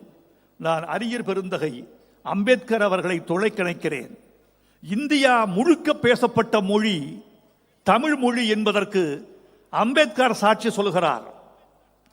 Tamil or Dravida was not the language of South India, but before Aryans came, it was spoken all over India from Kashmir to Cape Comorin. இதை சொன்னவர் அம்பேத்கர் அவர்கள். அண்ணா சொன்னால் நிராகரிக்கலாம், பெரியார் சொன்னால் சந்தேகப்படலாம். அம்பேத்கர் சொன்னார் இந்த கருத்தை. இந்தியா முழுக்க பேசப்பட்டிருக்க வேண்டிய மொழி இன்றைக்கு 32,87,263 சதுர கிலோமீட்டருக்கு பேசப்பட்டிருக்க வேண்டிய தமிழ் மொழி, இந்தியா முழுக்க பேசப்பட்டிருக்க வேண்டிய தமிழ் மொழி வெறும் 1,60,60,030 சதுர கிலோமீட்டர் கொண்ட தமிழ்நாட்டு எல்லைக்குள் சுருக்கப்பட்டிருக்கிறது. சுருக்கப்பட்டதற்கு காரணமே மொழியை பிற சக்திகள் அடித்து துரத்தி துரத்தி துரத்தி இந்தியாவிலிருந்து தெற்கு முறைக்கு திருப்பி விட்டன. இருக்கும் நிலத்தையும் நாங்கள் இழந்து விட மாட்டோம், அதற்குத்தான் எங்களுக்கு மொழிப்பற்று. இருக்கும் கலாச்சாரத்தை இழந்து விட மாட்டோம், அதுதான் மொழிப்பற்று. கோவை மாணவர் மாநாட்டில் 70 இதே இளைஞர் அன்று பேசுகிறார், என் தாய்மொழிக்காக நான் உயிரை கொடுக்கவும் தயார். மேடையில் கலைஞர் இருக்கிறார். என் தந்தைக்கு சில பிள்ளைகள் இருக்கிறார்கள், நான் ஒருவன் போனால் அவர் ஒன்றும் கவலைப்பட மாட்டார். இப்படி பேசி வந்த குடும்பம் தான் இந்த தமிழ்நாட்டை ஆளுகிறது. ஏதோ மேலோட்டமாக வந்தவர்கள் அல்ல, கொள்கையை உதிரத்தில் ஊற்றிக்கொண்டவர்கள் அவர்கள். அதனால்தான் இவ்வளவு பெரிய இயக்கத்தை அவர்கள் கட்டிக்காக்க முடிகிறது. நித்தம் ஒரு சாதனையை அவர்களால் புண்டிக்கொள்ள முடிகிறது. மிக முக்கியமான செய்தி தோழர்களே, இந்த திராவிட மாடல் என்பது ஒரு நூற்றாண்டு இயக்கம் கட்டி காத்த கொள்கையின் பிழிந்த வடிவம். திராவிட மாடல் என்பது என்ன என்று பல பேர் கேட்கிறார்கள். முதலமைச்சரே பதில் சொல்லி இருக்கிறார். எங்கள் சமூக நீதி, சுயமரியாதை, பொருளாதாரம், சமூகம், இந்த நான்கினுடைய உரிமைகள் சமமாக சமத்துவமாக இந்த மக்களுக்கு வழங்கப்பட வேண்டும் என்பதுதான் திராவிட மாடல். இந்திய தலைவர்களை பார்த்து கேட்கிறேன், இந்த திராவிட மாடல் தான் உங்களை ஒன்றுபடுத்தக்கூடிய சக்தியாக கூட நாளை திகழலாம். தென்னகத்திலே தோற்றுவித்த இந்த செய்தி ஏன் வடநாட்டையும் ஆளக்கூடாது? இது பொது. உங்களுக்கு பிடிக்கவில்லை என்றால் திராவிட என்ற வார்த்தையை சற்றே தள்ளி வைத்துக் கொள்ளி கூட நீங்கள் எங்கள் தமிழ்நாட்டு மாடல் என்று கூட எண்ணிக்கொள்ளலாம், சமூக மாடல் என்று கூட எண்ணிக்கொள்ளலாம். இந்தியா முழுக்க சமத்துவம் பரவுவதற்கு இந்த திராவிட மாடலை கட்டி அமைத்து கொடுத்த இளைஞர் நம்முடைய முதல்வர் மு க ஸ்டாலின் அவர்கள். இந்த நூலில் நான் பார்ப்பது என்ன தெரியுமா? நான் பெரியாரை, அண்ணாவை, கலைஞரை எண்ணி பார்க்கிற போது பெரியாரின் நீட்சி அண்ணா என்றும் அண்ணாவின் நீட்சி கலைஞர் என்றும் நான் கருதி கொள்கிறேன். மு க ஸ்டாலின் அவர்களை நான் எப்படி கருத வேண்டும் என்று கருதுகிறேன் என்றால், இந்த 3 பேரின் நீட்சி என்று சொல்வதை விட இந்த 3 பேரின் திரட்சியாக ஆசைப்படுகிறவர் என்று நீங்கள் புரிந்து கொள்ள வேண்டும். அதை நோக்கித்தான் பயணப்படுகிறார். இந்த நூலில் நான் நெஞ்சில் எழுதி அப்பிக்கொண்ட ஒரு சம்பவம் ஒன்று உண்டு. 5வது திமுக மாநாடு காஞ்சிபுரத்தில் நடக்கிறது. லட்சிய சுடரை ஏந்தி ஒரு இளைஞர் கூட்டம் சென்னையிலிருந்து தொடங்கி அண்ணா சாலையில் தொடங்கி காஞ்சிபுரம் மாநாட்டுக்கு அந்த லட்சிய சுடரை ஏந்தி கொள்கிறது. காஞ்சிபுரத்தின் எல்லையிலிருந்து ஒரு இளைஞன் அந்த சுடரை தன் கையில் உயர்த்தி கொண்டு காஞ்சிபுரத்தின் நெடுஞ்சாலைகளில் வழியே ஓடுகிறார். ஓடி ஓடி அதை கலைஞரிடம், நாவலரிடம், பேராசிரியரிடம் அந்த இளைஞன் ஒப்படைக்கிறார். அப்படி தியாக சுடரை, திராவிட சுடரை ஒப்படைத்த இளைஞன்தான் இந்த தமிழ்நாட்டை ஆண்டு கொண்டிருக்கிற மு க ஸ்டாலின் அவர்கள் என்பதை நீங்கள் யாரும் மறந்துவிடக் கூடாது. நான் இப்போது திருப்பி பார்க்கிறேன். அந்த 3 பேரிடமும் நீங்கள் கொடுத்த திராவிட சுடரை இன்று 3 பேரும் சேர்ந்து உங்கள் வசம் கொடுத்திருக்கிறார்கள். ஏந்திக் கொண்டு ஓடுங்கள். நீங்கள் செல்லுகிற திசையெல்லாம் இருள் கிழியட்டும். நீங்கள் செல்லுகிற திசையிலெல்லாம் ஒளி பரவட்டும். நீங்கள் செல்லுகிற திசையிலெல்லாம் அக்னி தெரிக்கட்டும். ஓடிக்கொண்டே இருங்கள். இது கலைஞருக்கு ஒரு நெஞ்சுக்கு நீதி. கலைஞரின் நீட்சியாக விளங்குகிற மு.க. ஸ்டாலின் அவர்களுக்கு உங்களில் ஒருவன் ஒரு நெஞ்சுக்கு நீதி. வாழ்க நீங்கள், வளர்க உங்கள் தொண்டு, உங்கள் எழுத்து தொடர வேண்டும். 6 பாகம் எழுதினார் கலைஞர் அவர்கள். அதை தாண்டி நீங்கள் 7 பாகம் எழுத வேண்டும். உங்களுக்கு இயற்கை நீண்ட ஆயுளையும் நிறைந்த சக்தியையும் கொடுக்கட்டும் என்று வாழ்த்தி விடைபெறுகிறேன். நன்றி, வணக்கம். இனிய வாழ்த்துரைக்கு நன்றி ஐயா. முத்தமிழறிஞருக்கும் இவரது குடும்பத்தினருக்குமான தொடர்பு 3 தலைமுறைகளை கடந்து நிற்கிறது. தேசத்தின் உச்சத்திலிருந்து சீரும் சிங்கங்களாய் வலம் வரும் அப்துல்லா குடும்பத்தின் வாரிசு திரு உமர் அப்துல்லா அவர்களை வாழ்த்துரை வழங்க அன்புடன் அழைக்கிறோம்.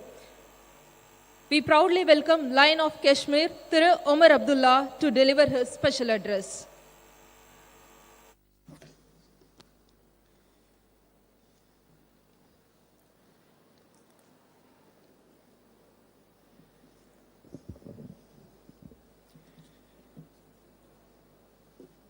जनाब M.K. Stalin ji,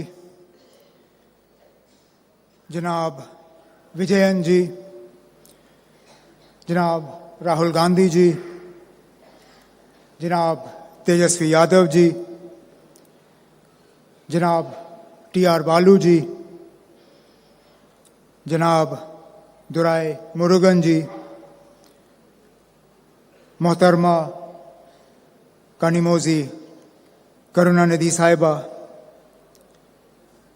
dignitaries on the dais, assembled ladies and gentlemen, Vanakkam and Adab.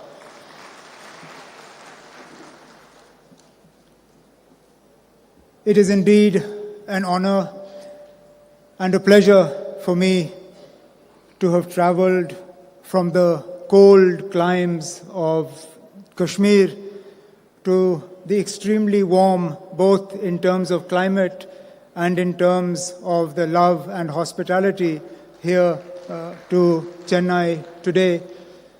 Srinagar, just to give you an idea, had snowfall 2 days ago. Last night the temperature was -2.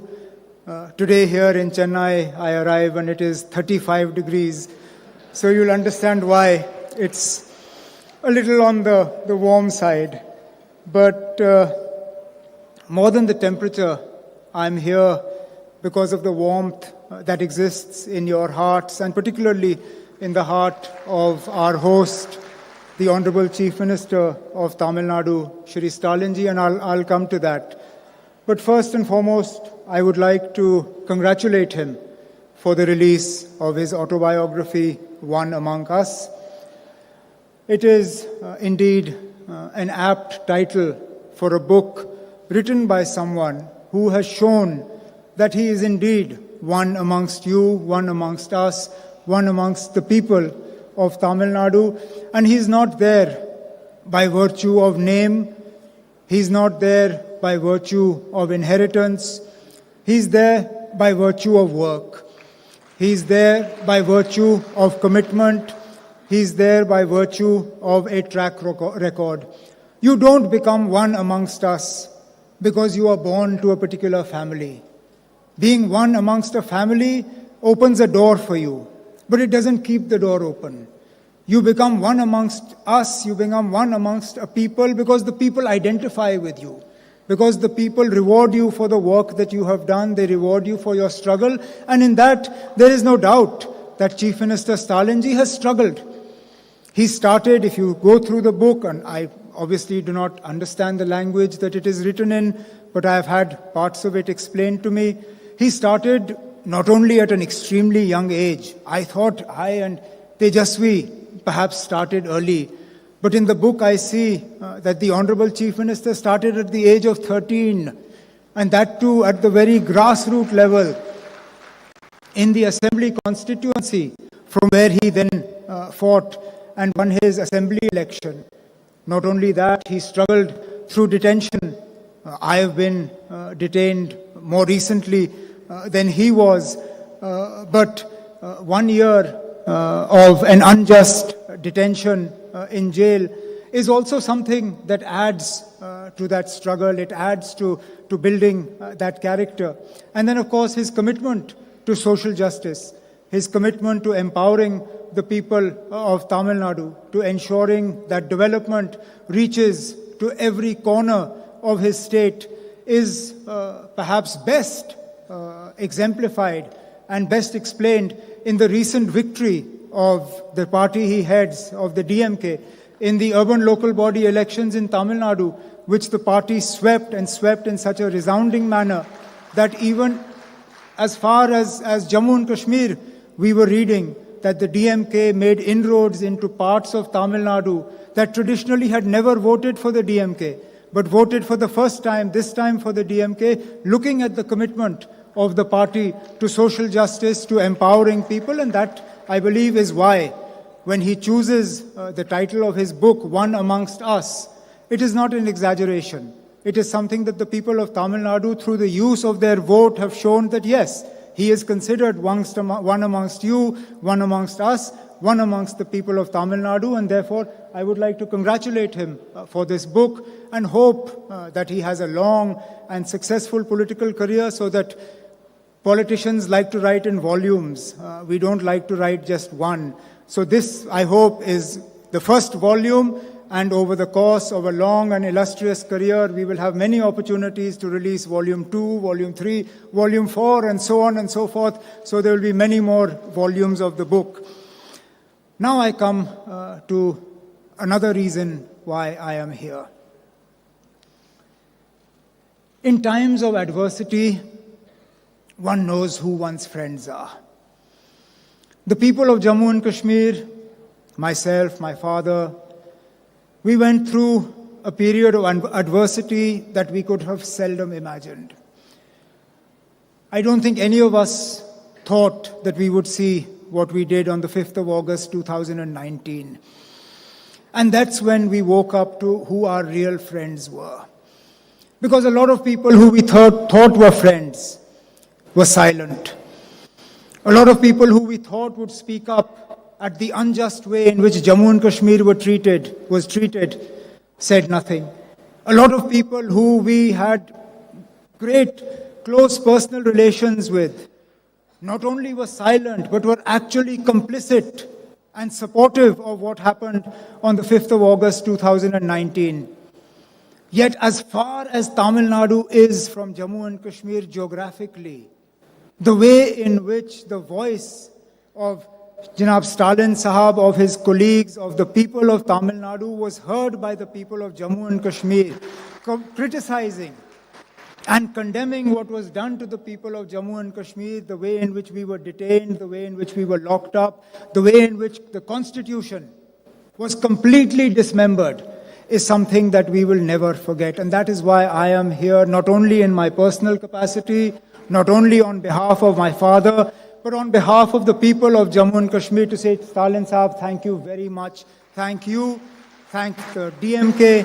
Thank you to the people of Tamil Nadu for your friendship, for your support. And all I can say is that we are an extremely small state. We are an extremely small political party. We are very far from where you are. But if there is ever a time when you need us, if there is ever a time when you need us to speak for you, to speak with you, to stand with you, we will be with you, come rain, come snow. We will be with you shoulder to shoulder to show that, as you proved, a friend in need is a friend indeed, and this is something that we will never forget.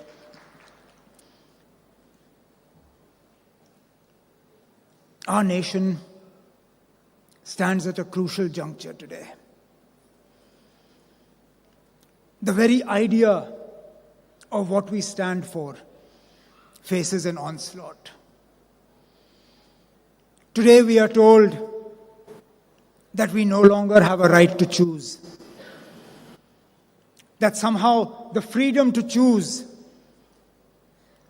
is not ours to enjoy. Whether it is the freedom to choose whether to follow a religion or not, and if to follow a religion, then how much of it to follow. Even that today must be dictated to us. As an individual, I believe that it was my right to choose. As a Hindu, I should be able to choose whether I want to wear saffron robes or not, whether I want to sport a tilak or not. As a Sikh, I believe that it is my right to choose whether to tie a turban or not. As a Muslim, I believe it is my right to choose whether to wear a cap or sport a beard, or wear a burqa or a or a scarf or a hijab. Because that as an individual is between me and my God. Yet for some reason today in this country that we call India, that choice, that freedom is to be denied to us. The freedom to choose what language I wish to speak, whether I wish to speak to my people in Kashmiri, in Urdu, in Hindi, in Tamil, in English. Somehow I am being told that choice, that freedom threatens the idea of India. How I choose to dress, whether I wear a veshti, whether I wear a kurta pajama, whether I wear jeans or a t-shirt, that somehow that choice, that freedom, that offends the idea of India. But to my mind, it is that very freedom, that very choice, that is the idea of India. The diversity of India. The diversity of India, north to south, east to west, that allows me to choose where I live, how I live, what I eat, what religion I follow, what I wear. That is the idea of India. And if that choice is taken away, then that idea of India is being taken away from me. And it is that idea of India that we must protect. India that we must protect. India is too large a country for some homogeneous idea of India to prevail on everybody. It is a similar onslaught in the idea of what allows the government of India, how you govern a country as diverse as India. India as a federal unit is enshrined in our constitution. Yet there is a continuous onslaught on the powers of the state to decide for themselves what is in the interests of the people of Tamil Nadu, of Kerala, of Jammu and Kashmir.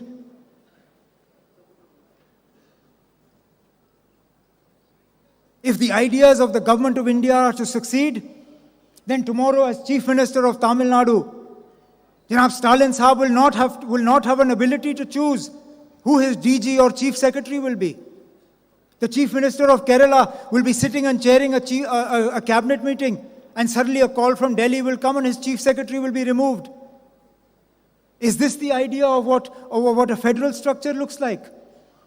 Is this respect for states? Is this how we are going to strengthen the idea of India? By disempowering people. See, what starts in Jammu and Kashmir does not end in Jammu and Kashmir.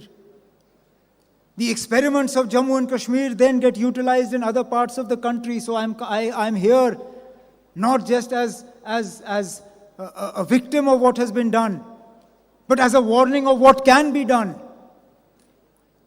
My state was divided into two parts and reduced to a union territory without the consent of the people of Jammu and Kashmir. They were not asked whether this is something they wanted. This is the first time in the history of India that a state was downgraded to a union territory, and without so much as the permission of the people of Jammu and Kashmir, it was rendered into two different parts. Not only did the governor take on the powers of the assembly, but then in turn gave himself the powers of the constituent assembly. to make changes to Jammu and Kashmir. What stops them tomorrow from doing the same to Tamil Nadu or to Kerala? What stops them tomorrow from declaring governor's rule and the chief minister taking on the powers of the governor taking on the powers of the assembly, and then unilaterally deciding that Tamil Nadu will be split into 3 parts, and what will you do? Therefore, it is very important that like-minded parties, like those represented on the dais today and those who are not here, that believe in the idea of India, as a country that is united because of its diversity, that is united because we are different north to south, east to west. Because what unites us is the idea of India, the ideals that are enshrined in the country that is Bharat, that is India. And that is what I hope that together we all can protect. And that is the message that I bring with me from the people of Jammu and Kashmir, that what started in Jammu and Kashmir may not end in Jammu and Kashmir. And therefore it is important that we continue our struggle. It is a right struggle. It is a just struggle. It is an imbalanced struggle. Because the fight we wage is not against a political party. It is against an entire machinery. Tejasvi made mention of it in his speech, when he talked about how institutions have been completely eroded and institutional autonomy has been done away with. And therefore the fight that we are waging, the struggle that we are waging is not an easy one. Perhaps it's not even a fair one, but it is definitely a just one. And I believe that is why opportunities like this, that give somebody like me from Jammu and Kashmir a chance to come here and talk to people all the way as far south as Chennai, are important ones, because it allows us to reinforce what we believe and what we must continue to do. And therefore, I would like to conclude by once again committing ourselves to the friendship, to the relationship. It's a generational old relationship. This relationship that I am here is not a new one. It's not my father, it started from my grandfather.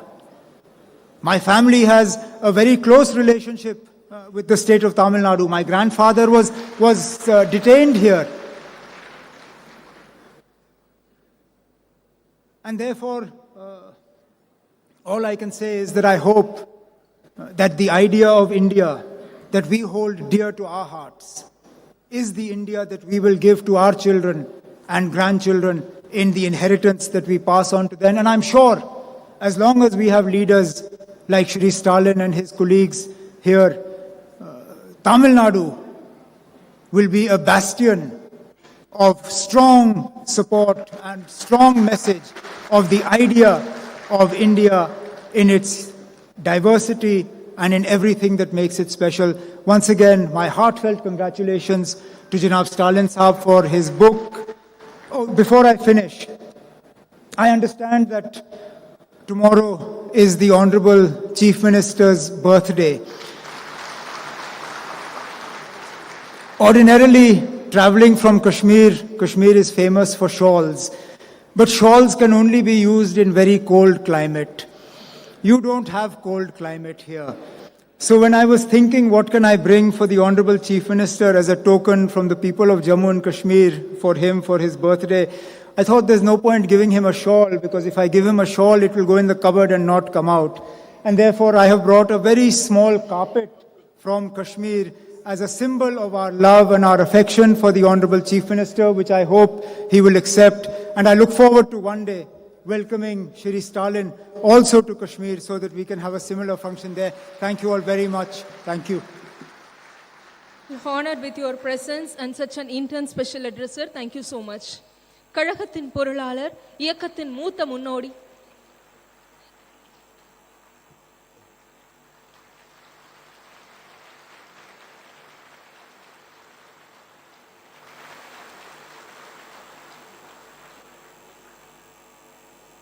Thank you, sir. தற்போது கழகத்தின் பொருளாளர், இயக்கத்தின் மூத்த முன்னோடி, நாடாளுமன்ற திமுக குழு தலைவர் மாண்புமிகு திரு TR பாலு MP அவர்களை முன்னிலை உரை வழங்க அன்புடன் அழைக்கிறோம். விழா நாயகன் மாண்புமிகு தமிழக முதல்வர் எங்கள் ஆர்வீர் தளபதி அவர்களே, நிகழ்ச்சியில் தலைமையேற்று நடத்தி கொண்டிருக்கின்ற எங்கள் அன்புக்குரிய அண்ணன் மாண்புமிகு அமைச்சர் கழகத்தின் பொதுச் செயலாளர் துரைமுருகன் அவர்களே, விழாவில் முதல் நூலை வெளியிட்டு சிறப்பித்துக் கொண்டிருக்கின்ற அன்புக்குரிய இந்திய திருநாட்டினுடைய காங்கிரஸ் இயக்கத்தினுடைய முன்னாள் தலைவர் மரியாதைக்குரிய ராகுல் காந்தி அவர்களே, விழா சிறப்புரையாற்ற வருகை தந்துள்ள என் அன்புக்குரிய மாண்புமிகு கேரள முதல்வர் பினராயி விஜயன் அவர்களே, முன்னாள் காஷ்மீர் முதல்வர் அருமை நண்பர் உமர் அப்துல்லா அவர்களே, பீகார் மாநில எதிர்க்கட்சித் தலைவர் அன்புக்குரிய நண்பர் தேஜஸ் யாதவ் அவர்களே, வரவேற்புரையாற்றிய அன்பு சகோதரி கனிமொழி MP அவர்களே, இந்த நிகழ்ச்சியை சிறப்பித்துக் கொண்டிருக்கின்ற என் அன்புக்குரிய சகோதரி, ஒரே ஒரு நிமிடத்தில் என்ன பேசுறது? எனக்கு முன்னாலே பேசிய 2 பேர் பேசினாங்க. இந்திய திருநாட்டிலிருந்த பல்வேறு மாநிலங்களிலிருந்து வந்திருக்கின்ற பீகார் இப்போது இருக்கின்ற எதிர்க்கட்சி தலைவர் தேஜஸ்வி அவர்கள் பேசினார்கள். அதற்கு பிறகு காஷ்மீர் முன்னாள் முதல்வர் உமர் அப்துல்லா பேசினார். 2 பேருமே இளம் தலைவர்கள். இந்த 2 தலைவர்களுடைய மனதில் இருக்கின்ற அழுத்தங்கள் எவ்வளவு என்பதை நீங்கள் புரிந்து கொண்டீர்கள். தேஜஸ்வி பேசினார், நான் கவலைப்படுகிறேன், ஒரு கலெக்டிவாக எல்லோரும் ஒற்றுமையாக இருந்து நாம் போரிட தவறி விடுகிறோம் என்று கடைசியிலே முடித்தார்.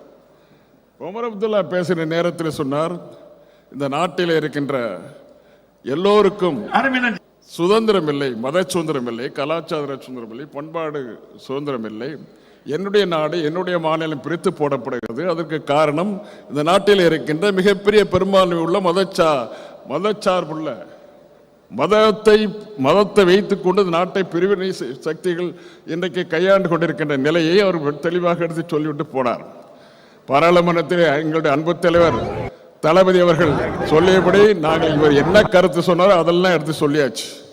யாரும் கேட்க மாட்டாங்க. என்ன கேட்கறது என்ன சான்ஸ் இருக்குது? 303 பேர் கேட்க சொல்லலாம். ஆனா ஒன்று, இந்த 303க்கு ஒட்டுமொத்தமாக அவர்கள் பெற்ற வாக்கு எண்ணிக்கை எவ்வளவு? வாக்கு சதவிகிதம் எவ்வளவு? 37%. 37% கொண்ட வாக்குரிமை பெற்றவர்கள் இந்த நாட்டை ஆண்டு கொண்டிருக்கிறார்கள். 303 உறுப்பினர்களை கொண்டு 63% கொண்ட இந்த நாட்டில் இருக்கின்ற எதிர்க்கட்சிகள், இங்கே உட்கார்ந்து இருக்கின்ற எதிர்க்கட்சி தலைவர்களுக்கெல்லாம் சொல்லிக் கொள்ள விரும்புகிறேன், இன்று ஒன்று கூடுகிறீர்கள்.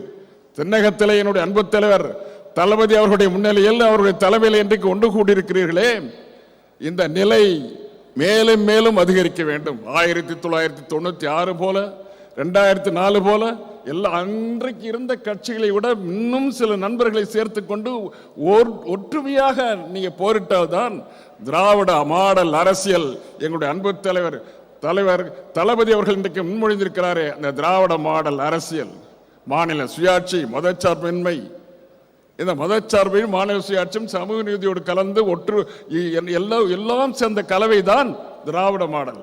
இந்த திராவிட மாடல் ஐயா வைரமுத்து அவங்க சொன்னாங்க, திராவிட மாடல் சொல்லுங்க, எந்த வேணாலும் சொல்லுங்க, ஆனா திராவிட மாடல் சொல்லுங்க, தமிழ்நாட்டு மாடல் எது வேணாலும் சொல்லுங்க. இது தளபதி அவர்களை முன்னிறுத்தி இன்றைக்கு திராவிட மாடல் அரசியல் சமூக நீதியினுடைய தலைவராக சமூக நீதி இயக்கத்தை இன்றைக்கு தோற்றுவித்திருக்கின்ற எங்களுடைய அன்பு தலைவர் தளபதி அவர்கள் தலைமையில் ஒன்று கூட வேண்டும் என்று நான் சொல்லவில்லை. யார் தலைமையில் வேணாலும் கூடுங்க, எல்லோரும் ஒன்னா சேருங்க.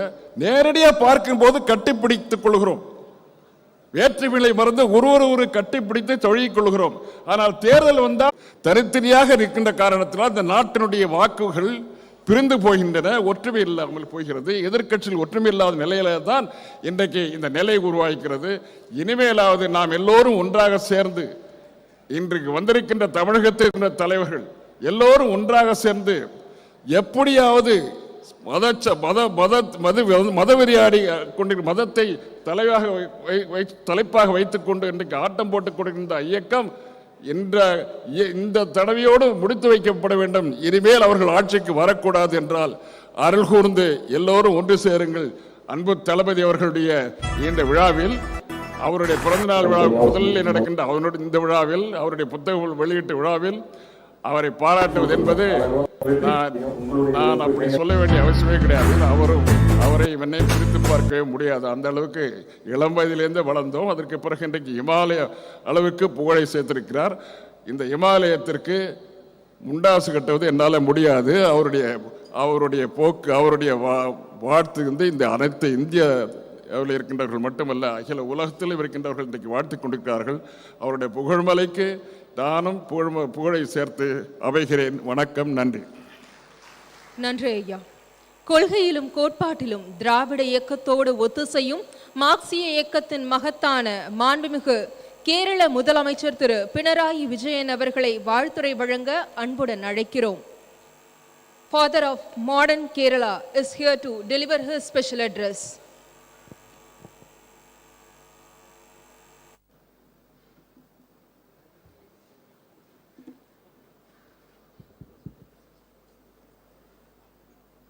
Dear sisters and brothers,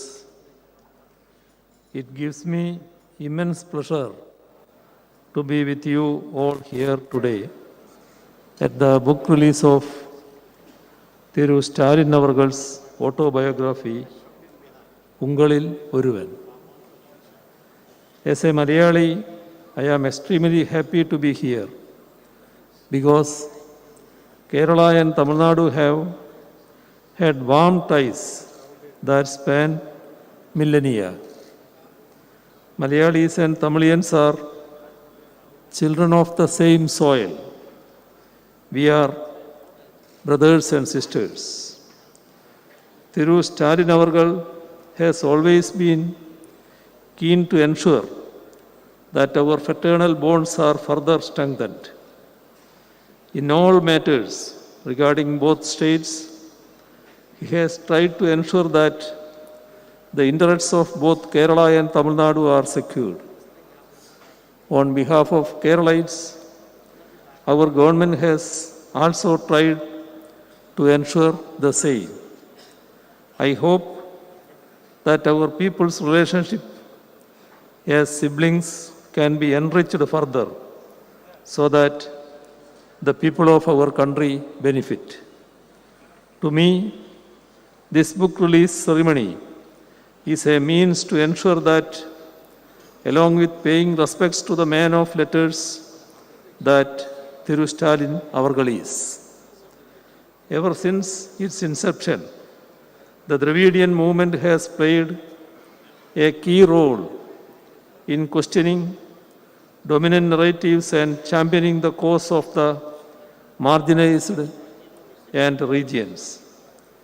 It has also stood against superstitions and malpractices as a torchbearer of logic, reason, and scientific temper, protecting and strengthening the multicultural and plural outlook of the Indian society, and enriching mother tongues have also been primary concerns of the Dravidian movement.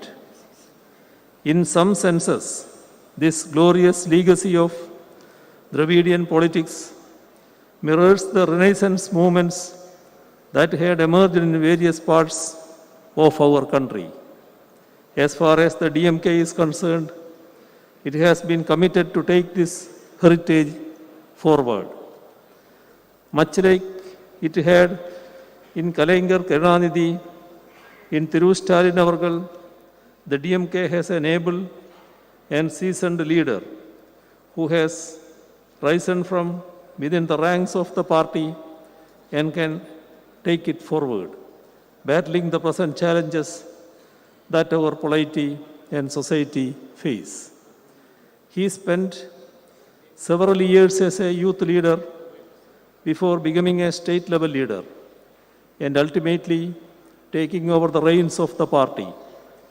Even as an elected representative, he started right from the grassroots in the Chennai Corporation.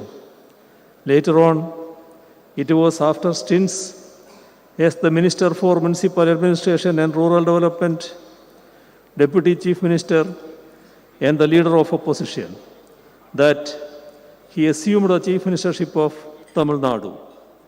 His vast experience in standing with the people at different levels is certainly being reflected in his leadership today, which reminds us of his illustrious father's inimitable style. Thiru Stalin Avargal is one among the first in the country who stands up in defense of federalism whenever it comes under attack. When the rights and powers of states are sought to be trampled upon, he stands unflinchingly to secure them. When India's different cultures, languages, and faiths are belittled and sidelined, he is unequivocal in championing them. Such is his deep sense of commitment to our pluralism, federalism, secularism, and constitution. We are in times when we should stand united for them and in defense of our democracy. Only then can we ensure that the communal and authoritarian powers that hold sway in our country today give way to the progressive, secular, and democratic powers that ought to hold sway if India is to remain free and fair for all its citizens. I am sure that he will continue to fight for the same in the times to come too. Both Thiru Stalin Avargal and I had been imprisoned under draconian laws and tortured during the emergency. As people who have been deprived of our basic freedoms for standing up against injustices, fighting for the freedom of those who have been oppressed by the system comes naturally to us. This has been reflected in his interventions for the backward communities and students. He has been in the thick of coordinating the fight against those who are misusing the system to divide us and oppress us. And in that joint fight, he has displayed statesmanship by bringing more allies into its fold and accommodating them based on ground realities. In the first part of Thiru Stalin Avargal's autobiography, Ungalil Oruvan, that is being released today. It is a detailed account of the first 23 years of his life, right from his birth to his incarceration during the national emergency. The household he was born and brought up in, his schooling and college days, his interactions with Periyar and Anna, his early political activism as a student, his initial stints with theatre and cinema, his use of theatre forms of political campaigns, the formation of the DMK's youth wing, his local level work for the DMK, and his election to local level leadership of the party, and his wedding have been detailed over 27 chapters. Ungalil Oruvan is not simply an account of the personal life of Thiru Stalin Avargal. It is a first-hand account of the social and political history of the state of Tamil Nadu. It gives us a glimpse of the literacy and cultural activism that is intertwined with Dravidian politics. It gives us an insider's take on how Dravidian politics made inroads into the youth and students of Tamil Nadu. It offers insights on the idea of self-respect, a cornerstone of the Dravidian movement. It delves into the struggles organized to protect one's mother tongue and freedom as well, with the churnings in India's polity and society during the 1960s and 70s. Let me conclude by reciting the sage poet Thiruvallur. Let me remember Thiruvallur, a man with a loving heart belongs to another person. I am quoting Thiruvallur. A man with a loving heart belongs to another person. Love allows him to extend life beyond its limits. If you go through this autobiography, I am sure you will find a great man who has immense concern for his fellow beings. His love, concern, and affection towards the people truly get reflected in this book.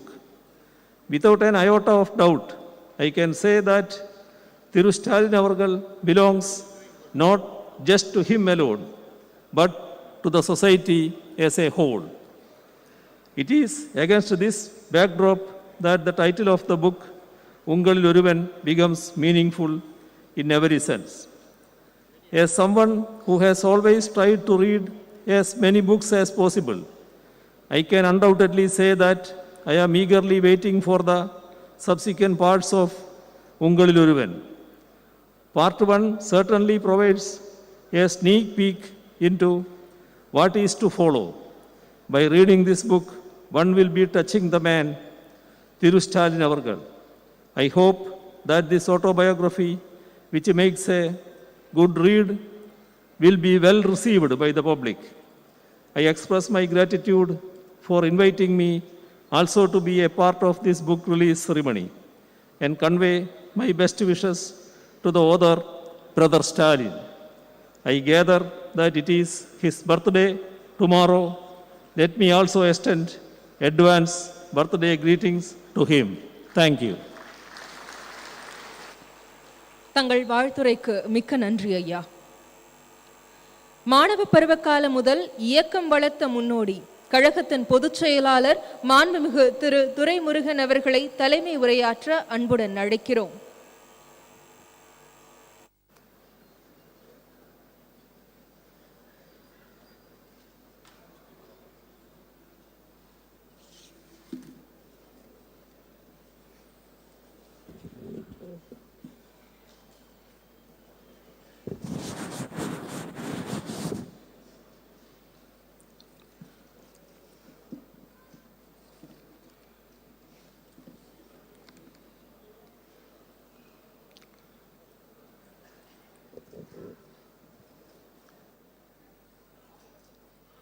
போற்றுதலுக்கும் பாராட்டுவதற்கும் உரிய எங்களுடைய தலைவர் தமிழக முதல்வர் அவர்கள் எழுதியிருக்கின்ற சுயசரிதையிலே உங்களில் ஒருவன் என்கிற ஒரு சுயசரிதையினுடைய முதல் பாக வெளியீட்டு விழாவில்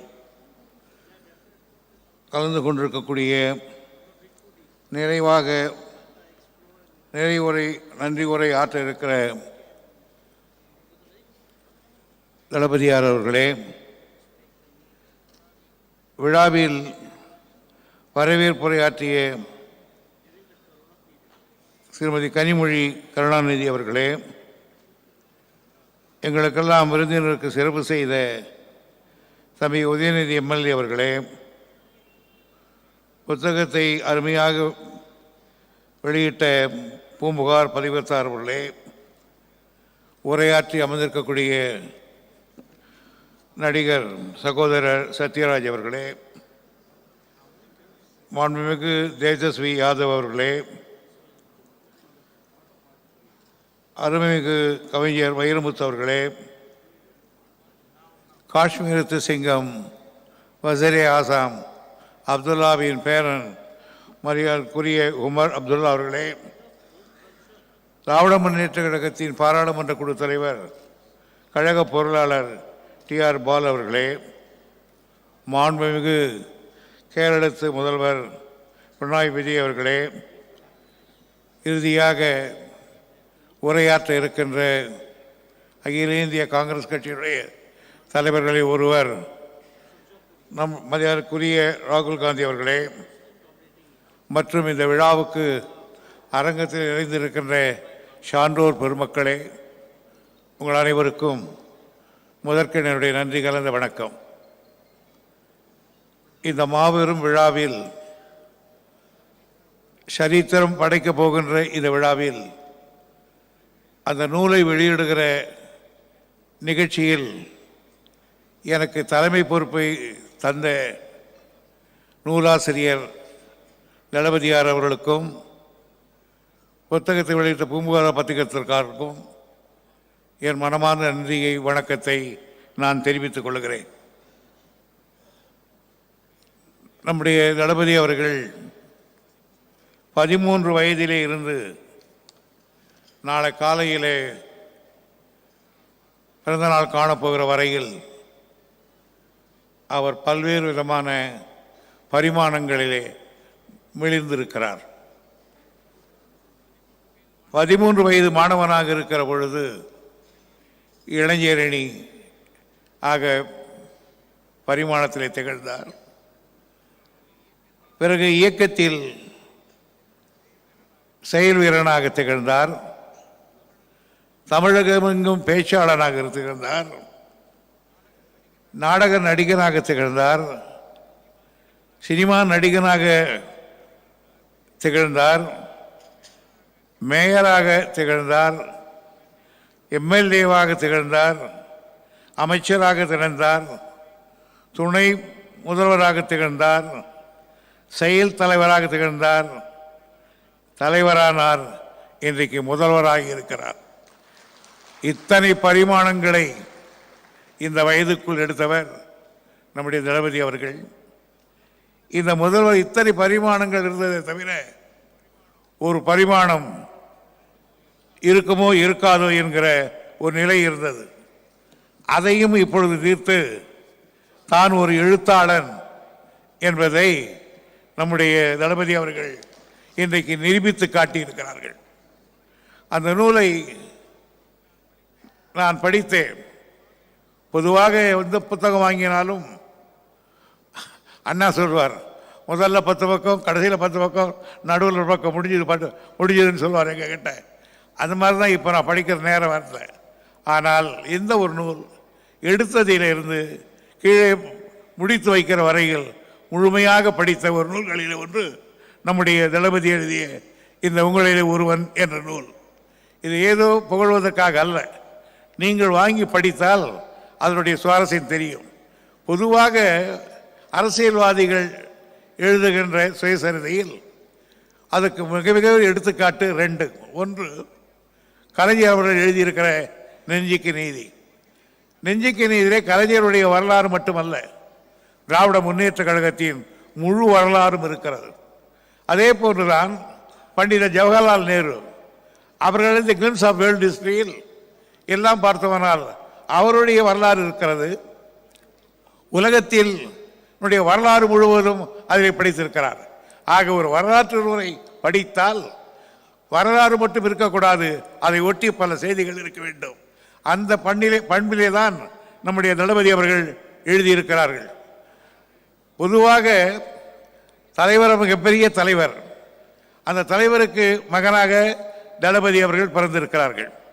பொதுவாக தலைவருக்கு மகனாக தோன்றுகிறவர்கள் எல்லாம் அதே அளவுக்கு அந்த அப்பாவையே மிஞ்சுகிற புகழ் பெறுகிற அளவுக்கு யாரும் இருப்பதில்லை. அப்படி பார்த்தால் 2 ஒன்று சொல்கிறேன். மிகப்பெரிய தலைவர், மிகப்பெரிய ஆள் சர்ச்சில். ஆனால் அவங்க வீட்டு பிள்ளைகள் எப்படி இருந்தார் என்று வரலாறு படித்து தெரியும். ஏன் மகாத்மா காந்தியுடைய பிள்ளைகளே என்ன ஆனார்கள் தெரியும். ஆனால் சிலர் தான் விதிவிலக்காக இருக்கக்கூடியவர்கள். சோழ மன்னனிலே ராஜராஜன் மிகப்பெரிய மன்னன், தந்தை பிரகதீஸ்வரத்தை கட்டியவன். அவருடைய எல்லை வடக்கே தொங்குபத்திரை, மேற்கே காந்தாளம், அது மட்டும்தான் தமிழ்நாட்டு எல்லை. ஆனால் அவருக்கு மகனாக பிறந்தவன் ராஜேந்திர சோழன் கங்கையை கொண்டான், காவிரி கொண்டான், பிறகு ஈழத்தை வென்றான், கடாரத்திலே கொடி போட்டான், பிலிப்பைன்ஸ் தீ வரையிலே வெற்றி கண்டான். ஆகவே தந்தையை விட அதிக புகழ் பெற்றவன் நம்முடைய ராஜேந்திர சோழன். அதைத்தான் சொல்லுவார்கள், தாய் எட்டடிந்தால் குட்டி 14 பாயும் என்று. அதே போலதான் மகேந்திர பல்லவன், காஞ்சியிலே ஒரு மன்னனவன். ஆனால் சாளுக்கிய மன்னன் எல்லாம் புலிகேசி படையெடுத்து வந்து அவரை அங்கே தோற்கடித்து சாளுக்கிய படைகள் திருச்சிராப்பள்ளி வரையிலே போய்விட்டது. ஆனால் அவருக்கு பின்னால் மகனாக வந்தவன் நரசிம்ம பல்லவன். அதே புலிகேசியை அதே வாதாபியுடைய தலைநகருக்கு சென்று தீயிட்டு கொளுத்தி வெற்றி கண்டிருக்கிறான். தந்தை புகழ அதிக புகழை பெற்றிருக்கிறவன். அதே போன்றுதான் ஐதர் அலி, அவருக்கு மகனாக வந்த திப்பு சுல்தான் அதிக புகழை ஈட்டி காட்டினான். அதே போன்றுதான் நேரு அவர்கள், அவருக்கு மகனாக பிறந்த இந்திரா காந்தி அம்மையார் அவர்களும் அவரை ஒத்த புகழை பெற்றிருக்கிறார்கள். இங்கிலாந்து நாட்டு வரலாற்றில் பிட் என்ற ஒரு பிரதமர் இருந்தார், மிக புகழ்பெற்றவர். அவருக்கு இளைய பிட் த எங்கர் என்று சொல்வார்கள். அவரை விட புகழ் பெற்றார். அந்த வகையை பார்த்தால் நம்முடைய தளபதி அவர்கள் இன்றைக்கு எடுத்திருக்கிற முயற்சிகள், இன்றைக்கு அவர் அரசியலை காட்டுகிற அந்த படிவுகள், இவையெல்லாம் ஒட்டு போர்த்தால் கலைஞர் புகழுக்கு மேலும் ஒரு புகழை இந்த நாட்டுக்கு சேர்க்கிறவர் என்பதிலே யாருக்கும் எந்த விதமான திடமில்லை. நான் கலைஞரோடும் மிக நெருக்கமாக பழகி இருக்கிறேன். தளபதி அவர்களோடும் இப்பொழுது நெருக்கமாக பழகி கொண்டிருக்கிறேன். ஆனால் நான் எல்லா கூட்டத்திலும் சொல்வதைப் போல் தளபதி அவர்களுடைய ஆளுமை, அணுகுமுறை, இவைகளையெல்லாம் பார்க்கிற பொழுது மிக உச்சமான நிலைக்கு வருவார் என்பது திடமான நம்பிக்கை. என்னுடைய அனுபவத்தில் நான் அவர் வாழ்த்துகிறேன், பாராட்டுகிறேன். எழுத்து என்பது கலைஞருடைய குடும்பத்துக்கு புதியதல்ல. இங்கே நம்முடைய ராகுல் காந்தி அவர்கள் ஒவ்வொன்றையும் கேட்டுக்கொண்டிருந்தார்கள் என்ன என்ன என்று. அவருக்காக ஒரு சிறு குறிப்பை ஆங்கிலத்திலே படிக்கிறேன் தலைவருடைய குடும்பத்தை பற்றி. I would like to say a few words for information of dignitaries present here who are not covenant in Tamil Nadu. Through M.K. Stalin, the president of DMK, was born in a family speedy in politics, cinema, creative writing, doing hard and sincere work, ceaselessly and tirelessly for the cause of the party and the Tamil public at large. His grandfather, his father's father, Muthuvelar, was a rural genius. His father, our inspirer, the president of the party for nearly half a century, Muthamalajar Kalaignar Karunanidhi, was a remarkable and renowned leader, surpassing everyone in a number of fields. His brother-in-law, namely Kalaignar's sister's son, Murasoli Maran, was an extraordinary parliamentarian and thinker and writer.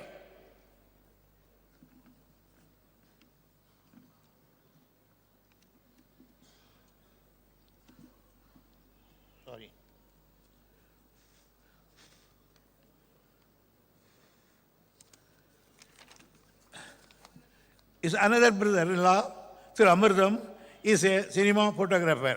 His third brother-in-law, Sir Murasoli Selvam, is a political thinker, political writer, and film producer.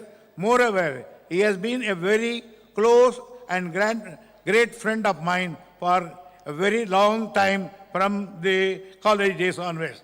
Therefore, there is no wonder that M.K. Stalin has rightfully inherited a number of his family characteristics. The color of blood and red, the symbolic flag, is inseparably mingled in and running in his blood. While his father entered the politics at the age of 14, M.K. Stalin entered the politics at the age of 30, organizing the youth wing at Gopalapuram. Step by step, he has reached the present position by sheer hard work. He is never in a hurry, always adopting high degree of patience. Like his father, Kalaignar, so Stalin as vigilant and workable, always thinking of the party men, Tamil people and Tamil Nadu.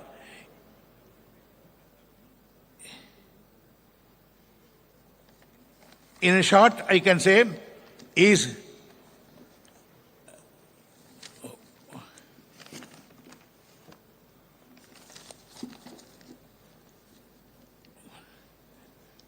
like his victories is certainly going to the very long and limelightness to our leader Stalin. In short, our leader Stalin is a junior Kalaignar for us, a ever youthful leader, commendable commander of the party, laudable leader, evergreen leader, arch of the DMK. He deeply engraved his name in the hearts and minds of the Tamil Nadu people. என்று இத்தகைய பெருமைகளை பெற்றிருக்கிற காரணத்தால் தான் அவர் இன்றைக்கு ஓங்கு புகழ் பெற்றிருக்கிறார். அவர் இந்த நீங்கள் முன்னாலே சொன்னதை போல் இன்னும் பல பாகங்களை எழுதி நம்முடைய நாட்டுக்கும் மொழிக்கும் சேவை செய்ய வேண்டும் என்று கேட்டுக்கொண்டு, நாங்கள் எவ்வளவு பேர் இருந்தாலும் கடைசியாக இறுதியாக ஒரு சொல்லுகிறேன். போன விழாவில் ஒரு புத்தக வெளியிட்டாவில் அமிர்தம் அவர்கள் பேசிய பேச்சிலிருந்து ஒரு பகுதியை வாங்கிக் கொள்கிறேன். அமிர்தம் பேசுகிற பொழுது எனக்கு கண்ணிலே தண்ணி வந்து விட்டது. காரணம், அமிர்தம் சொன்னார், உன்னை விட பெரியவன், என் தோள் மீது உன்னை தூக்கி வளர்த்தவன், அப்படியெல்லாம் வளர்த்திருந்தாலும் உன்னை நான் இன்னைக்கு தலைவனாக ஏற்றுக்கொள்கிறேன், உன் வழியில் இருக்கிறேன் என்று அவர் சொன்ன பொழுது அந்த குடும்பத்தின் வரலாறு தெரிந்த காரணத்தால் எவ்வளவு பெரிய பரந்த மனப்பான்மை, எத்தகைய எண்ணம் எண்ணிக்கொண்டேன். அதே போன்றுதான் நாங்கள் எவ்வளவு வளர்ந்திருந்தாலும், உன்னை விட பெரியவராக இருந்தாலும் உன்னை எங்கள் வழிகாட்டியாக, தலைவராக என்று நாங்கள் ஏற்றுக்கொள்வோம். என் தலைவர் கலைஞரிடத்திலே நாங்கள் எப்படி இறுதி வரையில் இருந்தோமோ, தலைவா, எங்கள் மூச்சு இருக்கிற வரையிலே உன்னிடத்திலே நாங்கள் நன்றியோடு இருப்போம். நன்றி, வணக்கம்.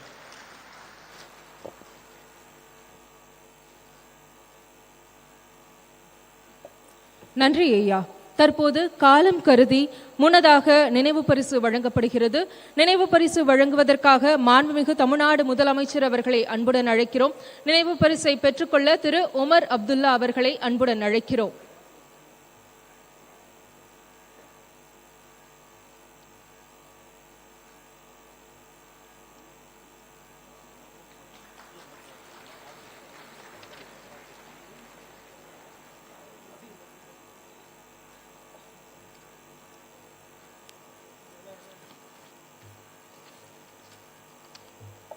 தற்போது கேரள முதலமைச்சர் திரு பினராயி விஜயன் அவர்களுக்கு நினைவு பரிசு வழங்கப்படுகிறது.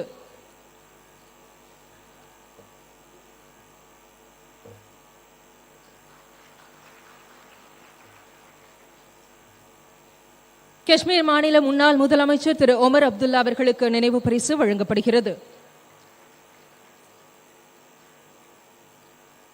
திரு தேஜஸ்வி அவர்களுக்கு நினைவு பரிசு மாண்புமிகு முதலமைச்சர் அவர்களின் கரங்களால் வழங்கப்படுகிறது.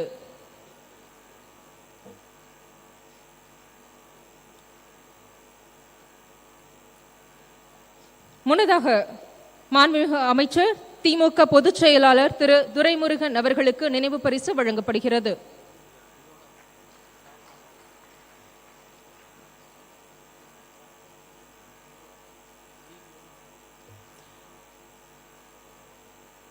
நாடாளுமன்ற திமுக குழு தலைவர் திமுக பொருளாளர் திரு TR பாலு அவர்களுக்கு நினைவு பரிசு வழங்கப்படுகிறது.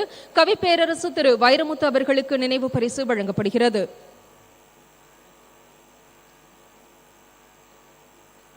நடிகர் திரு சத்யராஜ் அவர்களுக்கு நினைவு பரிசு வழங்கப்படுகிறது.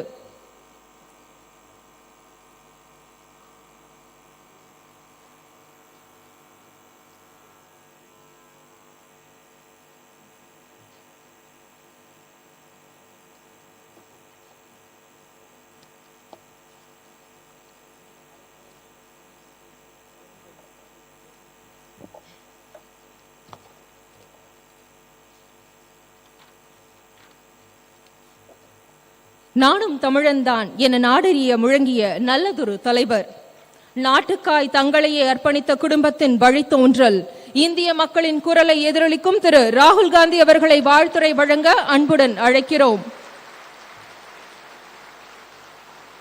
அவரது உரையை மொழிபெயர்க்க திமுக கொள்கை பரப்பு செயலாளர் திரு திருச்சி சிவா MP அவர்களை அழைக்கிறோம்.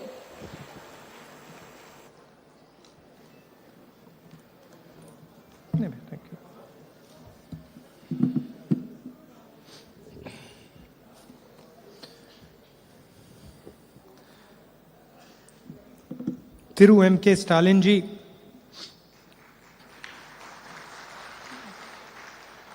Thiru Durai Murugan ji, Thiru T.R. Baluji, Tirumati Kanimozi ji, Thiru Pinarayi Vijayan ji, Thiru Omar Abdullah, Thiru Tejashwi Yadav ji, Thiru Veramuthu ji, Thiru Satyaraj ji.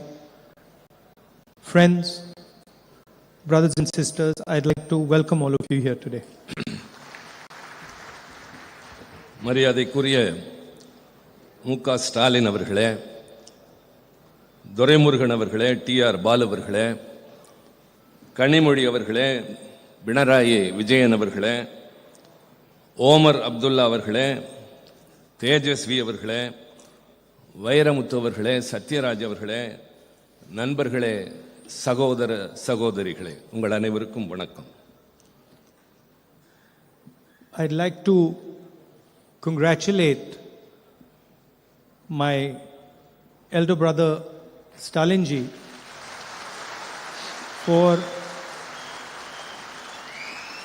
the wonderful book that he has authored.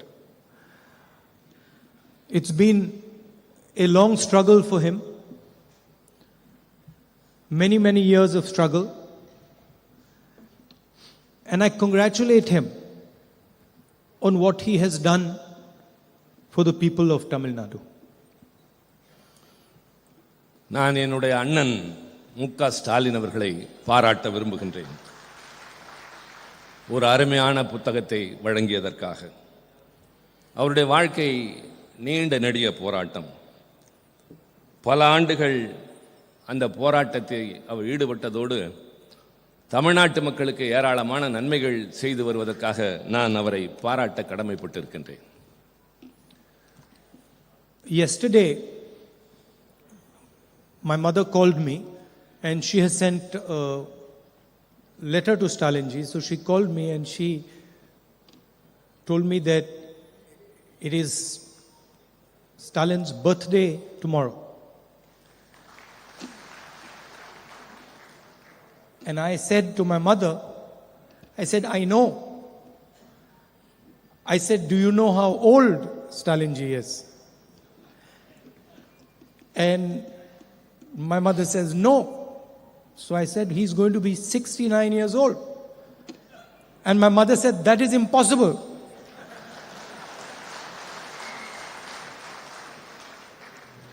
நேற்றைய தினம் என்னுடைய தாயார் என்னை அழைத்து நாளை ஸ்டாலினுக்கு பிறந்த நாள் என்று சொன்னார்கள்.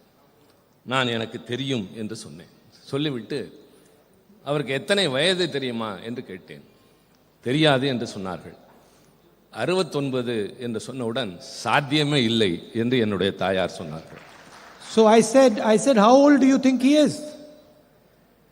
So she said, I think he must be 58 or 60. நான் என்னுடைய தாயாரிடம் கேட்டேன், அவருக்கு எத்தனை வயது இருக்கும் என்று நீங்கள் கருதுகிறீர்கள்? 50 அல்லது 60க்குள்ளாகத்தான் இருக்கும் என்று அவர் என்னிடம் சொன்னார். Afterwards she Googled. She does Google these days. She Googled Stalin's age. And then she called me. She sent me a message. My God, you're right. He's 69 years old.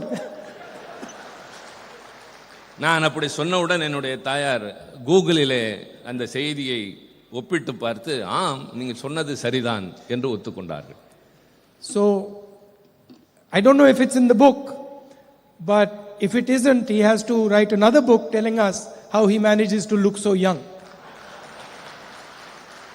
இந்த புத்தகத்தில் இருக்கிறதா இல்லையா எனக்கு தெரியாது. ஆனால் அவர் இன்னொரு புத்தகம் எழுத வேண்டும், தான் எப்படி இவ்வளவு இளமையாக இருக்கிறோம் என்பதை பற்றி. I'd like to thank Stalinji and all of you for inviting me here and giving me the honor to speak to you. நான் திரு ஸ்டாலின் அவர்களுக்கும் உங்கள் அனைவருக்கும் இந்த விழாவிலே கலந்து கொள்ள வாய்ப்பு தந்தமைக்காக மனமார்ந்த நன்றியினை தெரிவித்துக் கொள்கின்றேன். It's always a pleasure for me to come to Tamil Nadu. தமிழ்நாட்டிற்கு வருவது எப்பொழுதுமே எனக்கு மகிழ்ச்சி தரக்கூடிய ஒன்று. And I don't mean that in a light way. I mean that in a very profound and deep way. நான் அதை மேலோட்டமாக சொல்லவில்லை, அடிமனதிலிருந்து ஆழமான உணர்வோடு நான் இதை குறிப்பிடுகிறேன். Some days ago, I gave a speech in Parliament, and I believe it was appreciated in Tamil Nadu. சில நாட்களுக்கு முன்னால் நான் நாடாளுமன்றத்தில் ஆற்றிய உரையினை தமிழ்நாடு மிகப்பெரிய அளவில் பாராட்டியதாக நான் அறிந்தேன். And as I was walking out of Parliament, these journalists, they try to be clever all the time. As I was walking out of Parliament, one of the journalists asked me, "You gave this speech. Why did you mention Tamil Nadu so many times?" நான் நாடாளுமன்றத்திலிருந்து வெளியே வந்தபோது பத்திரிகையாளர்களை பார்த்தேன். அதில் ஒருவர் என்னிடம் கேட்டார், உங்களுடைய உரையில் என்ன காரணத்திற்காக நீங்கள் தமிழ்நாட்டை பற்றி குறிப்பிட்டீர்கள் என்று கேட்டார். And suddenly I realized that I had mentioned Tamil Nadu many times.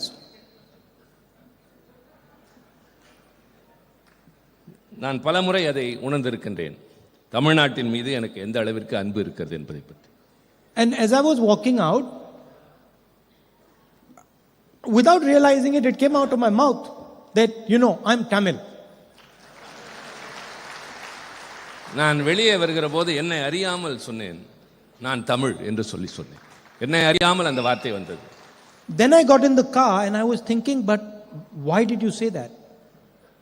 நான் என்னுடைய காரில் ஏறியதற்கு பின்னால் ஏன் அப்படி சொன்னேன் என்று யோசித்தேன். Why did those words come out of your mouth?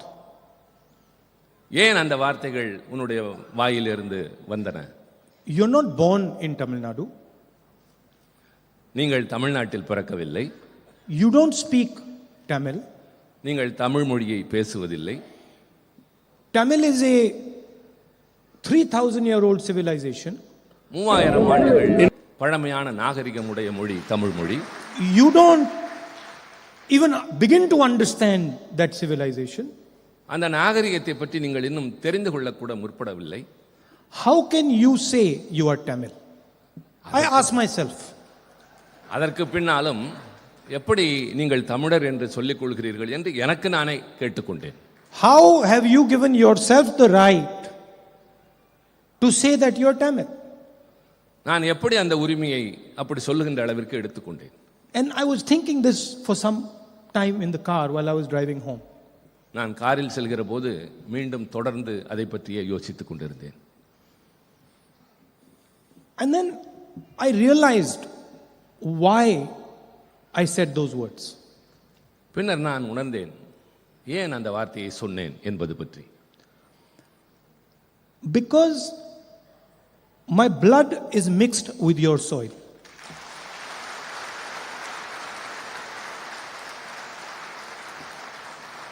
ஏனென்றால் என்னுடைய இரத்தம் இந்த மண்ணில் கலந்திருக்கின்றது. It was a very sad experience for me losing a father.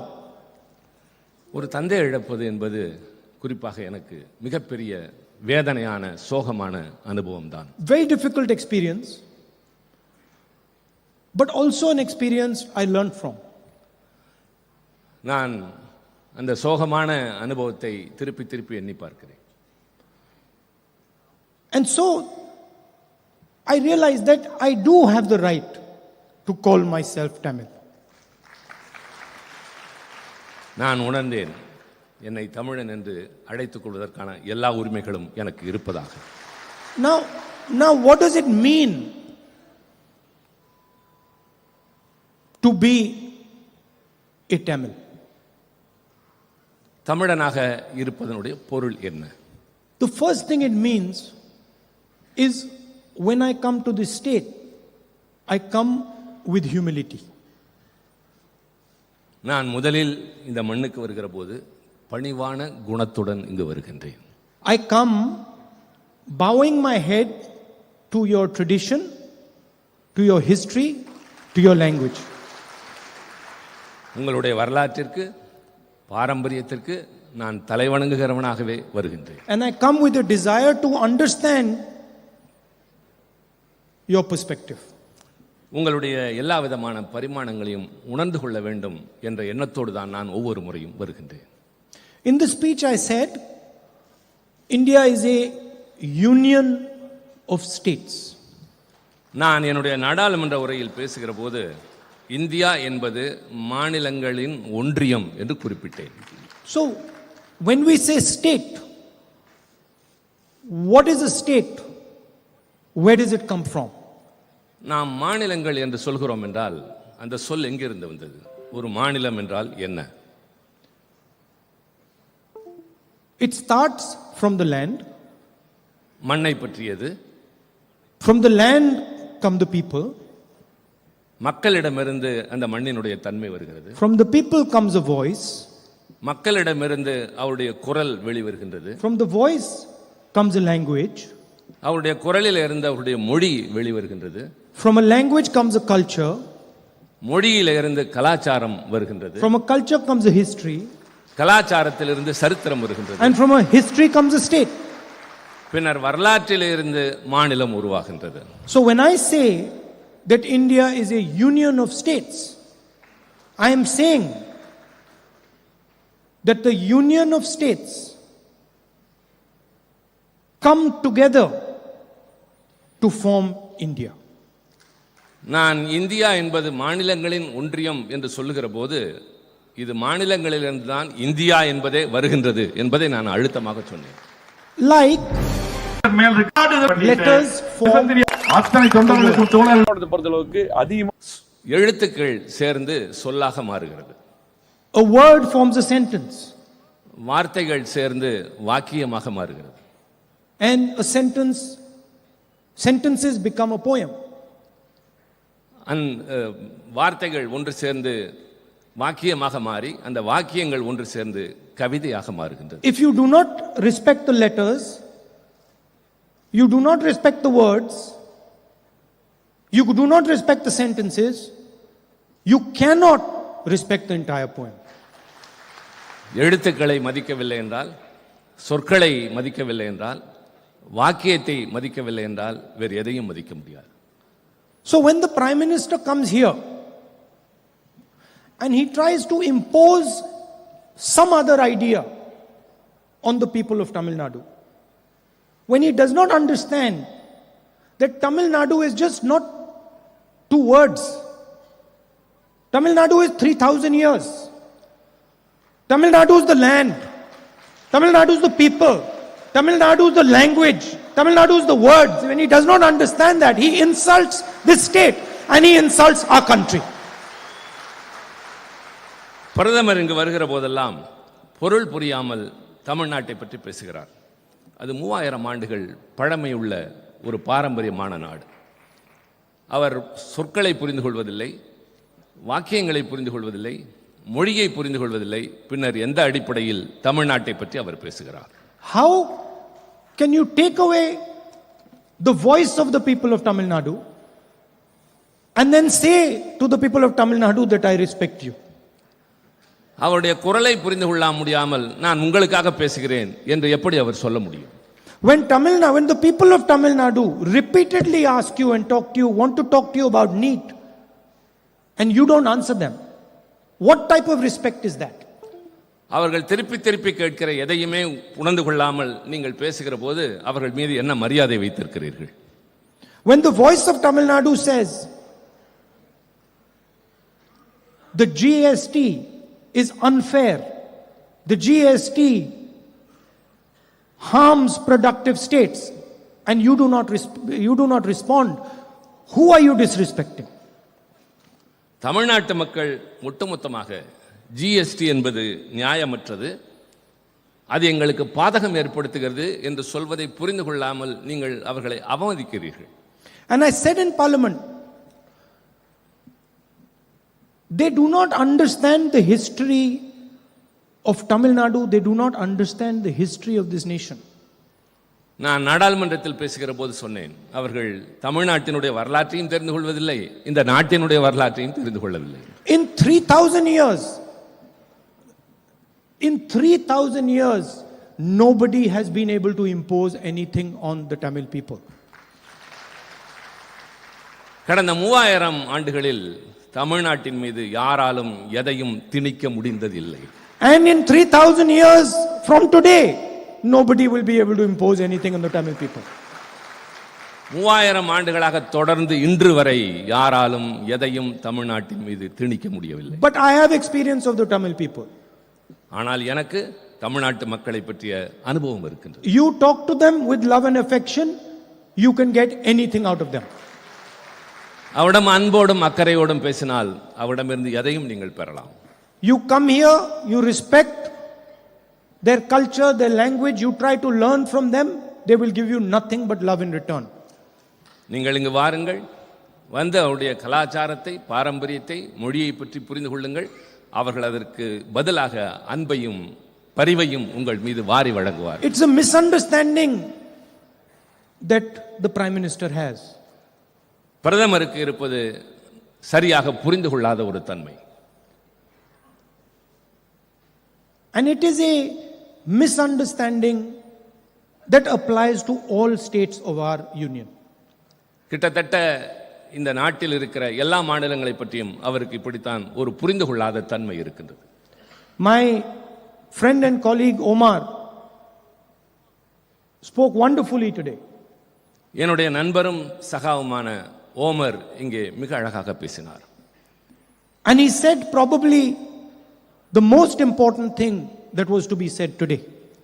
மிக முக்கியமாக எதை சொல்ல வேண்டுமோ அவர் அதை இன்றைக்கு இந்த மன்றத்தில் சொன்னார். And I want to repeat it here. நான் அதை திருப்பி சொல்ல விரும்புகின்றேன். We have to understand that for the first time since independence, a state of the Indian Union had its powers taken away from it. விடுதலை பெற்ற இந்த நாட்டில் அதிலிருந்து இன்று வரை இப்பொழுதுதான் முதல் முறையாக ஒரு மாநிலத்தில் இருந்த உரிமைகள் பறிக்கப்பட்டிருக்கின்றன. It has never happened before. இதற்கு முன்பு எப்பொழுதும் அது நடந்தது இல்லை. That the rights of the people have been snatched from them. அந்த மக்களுடைய உரிமைகள் அவரிடமிருந்து பறிக்கப்பட்டிருக்கின்றன. Today the people of Jammu and Kashmir do not rule themselves. Jammu Kashmir மக்கள் தங்களை தாங்களே ஆள முடியாத ஒரு நிலை ஏற்பட்டிருக்கிறது. Today bureaucrats from UP, from Gujarat rule Jammu and Kashmir. Gujarat, Uttar Pradesh போன்ற பகுதிகளில் இருக்கிற அதிகாரிகள் இப்பொழுது ஜம்மு காஷ்மீரை ஆண்டு கொண்டிருக்கின்றார்கள்.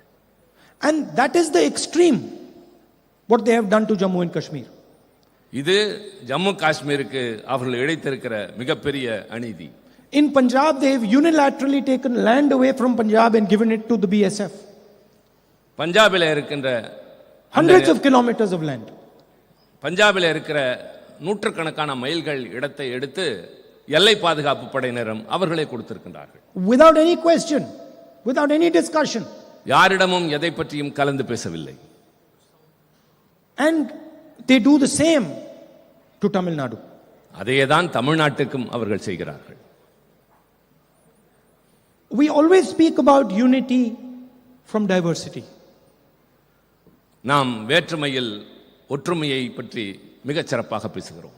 India has very, very diverse people, diverse states, diverse languages.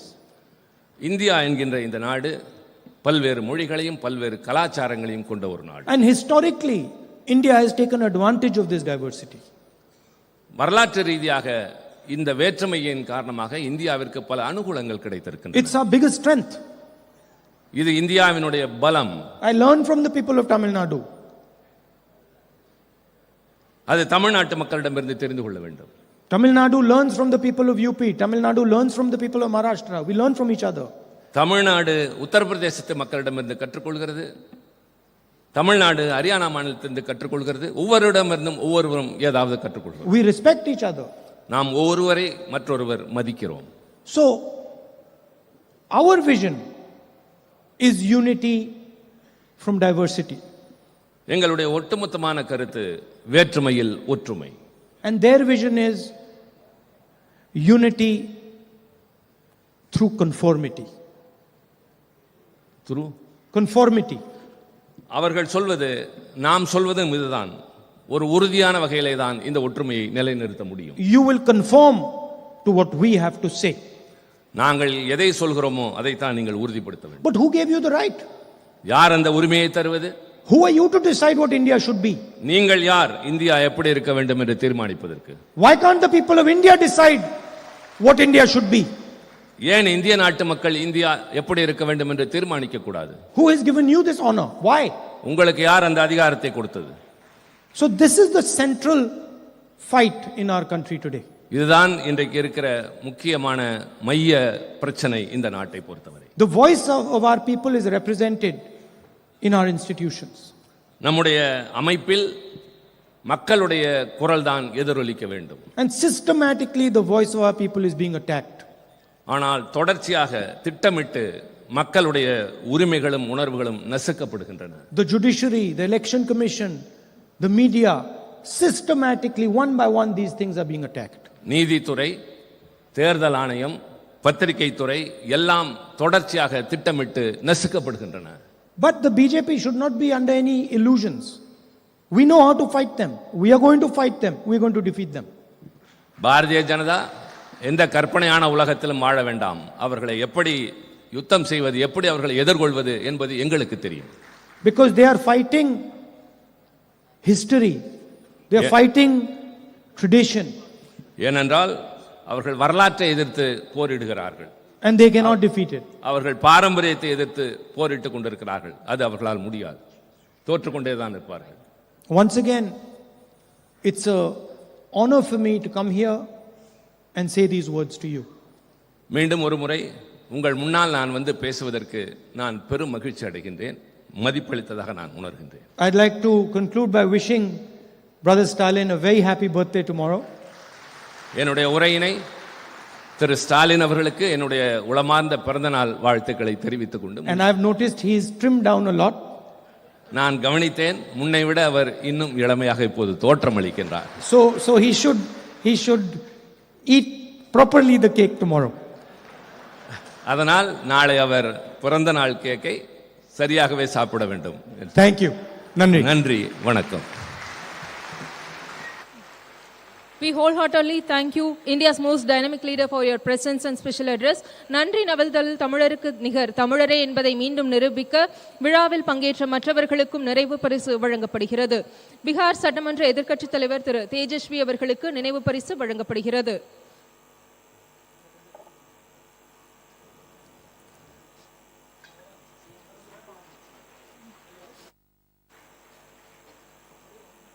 திருமிகு கனிமொழி கருணாநிதி அவர்களுக்கு நினைவு பரிசு வழங்கப்படுகிறது. பூம்புகார் பதிப்பக உரிமையாளர்கள் திரு ராஜா சுந்தர் சிங் மற்றும் திரு ஷாம் பிரசாத் ஆகியோர்களுக்கு நினைவு பரிசு வழங்கப்படுகிறது.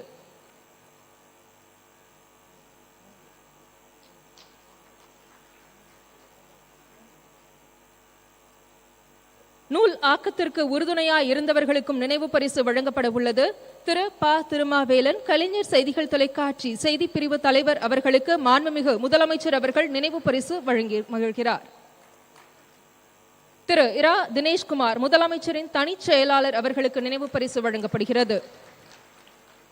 திரு போ. தங்கபாண்டியன்,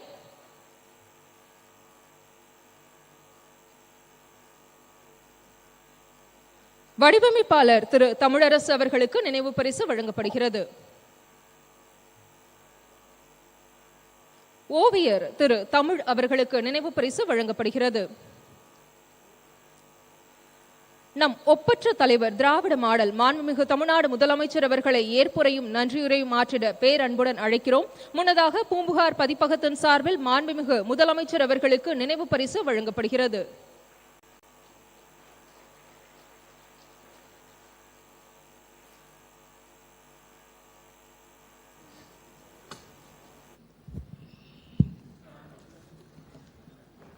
அன்புள்ள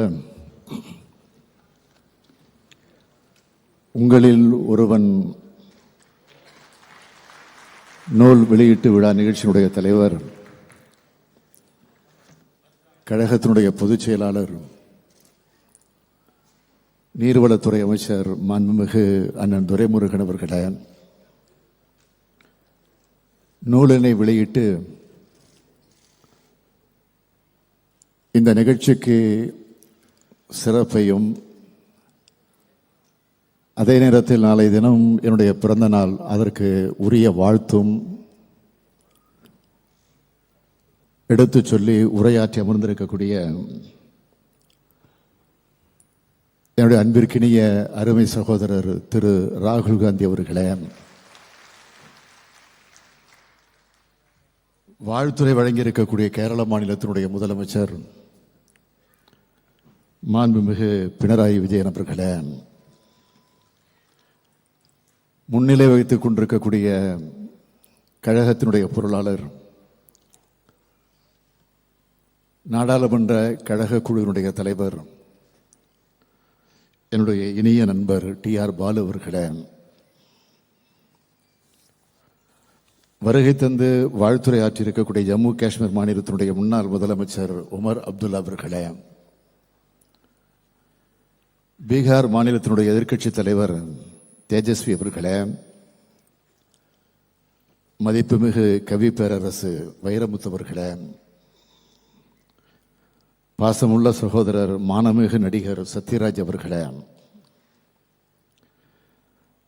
வரவேற்புரை ஆற்றியிருக்கக்கூடிய கழகத்தின் மகளிர் அணியின் செயலாளர், நாடாளுமன்ற குழுவினுடைய துணைத் தலைவர் என்னுடைய அருமை தங்கை கனிமொழி அவர்களே,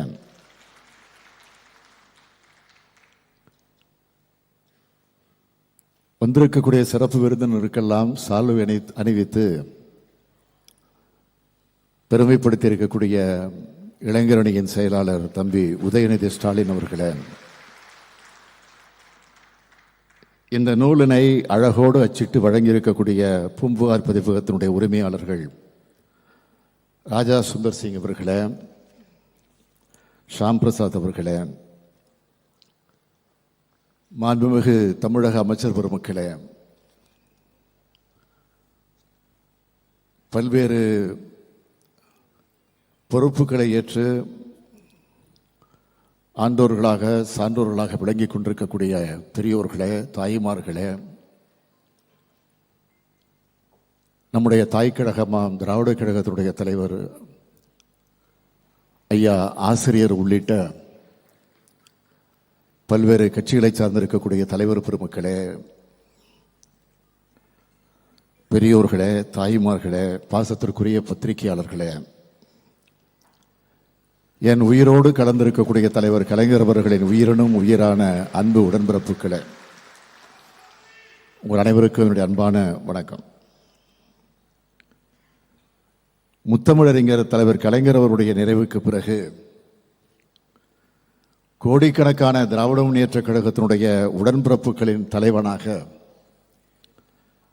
நான் தேர்ந்தெடுக்கப்பட்ட பொதுக்குழுவில்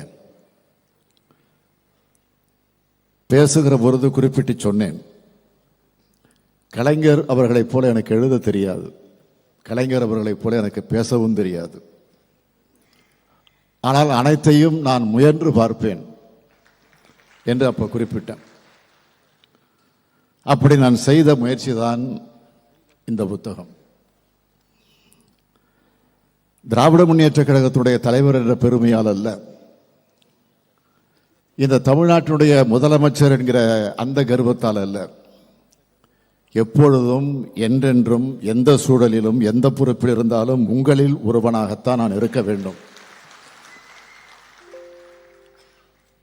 அதைத்தான் எந்த நாளும் இந்த ஸ்டாலின் அதை மறக்க மாட்டான் என்பதன் அடையாளமாகத்தான்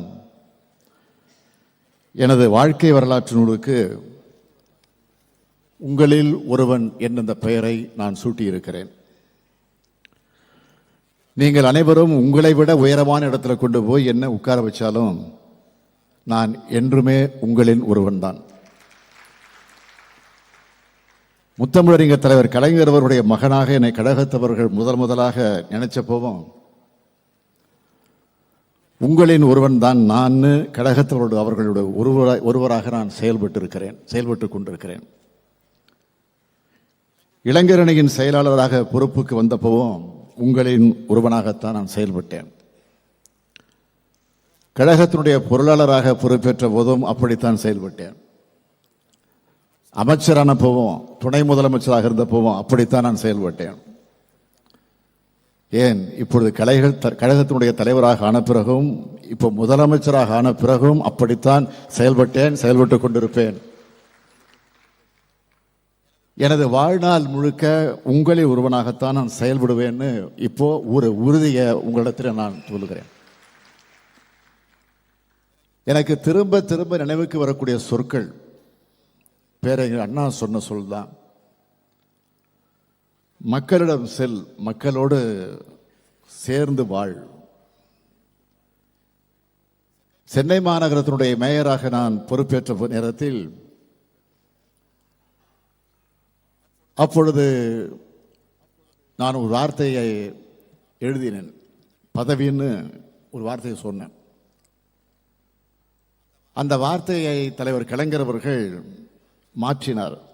பதவின்னு போட்ட அந்த எழுத்துல மாற்றி என்ன போட்டார்னா பொறுப்புன்னு மாற்றினார். தலைவர் கலைஞர் செஞ்ச அந்த திருத்தம் தான் என் வாழ்க்கையிலே மறக்க முடியாத பெரிய பாடமாகும்.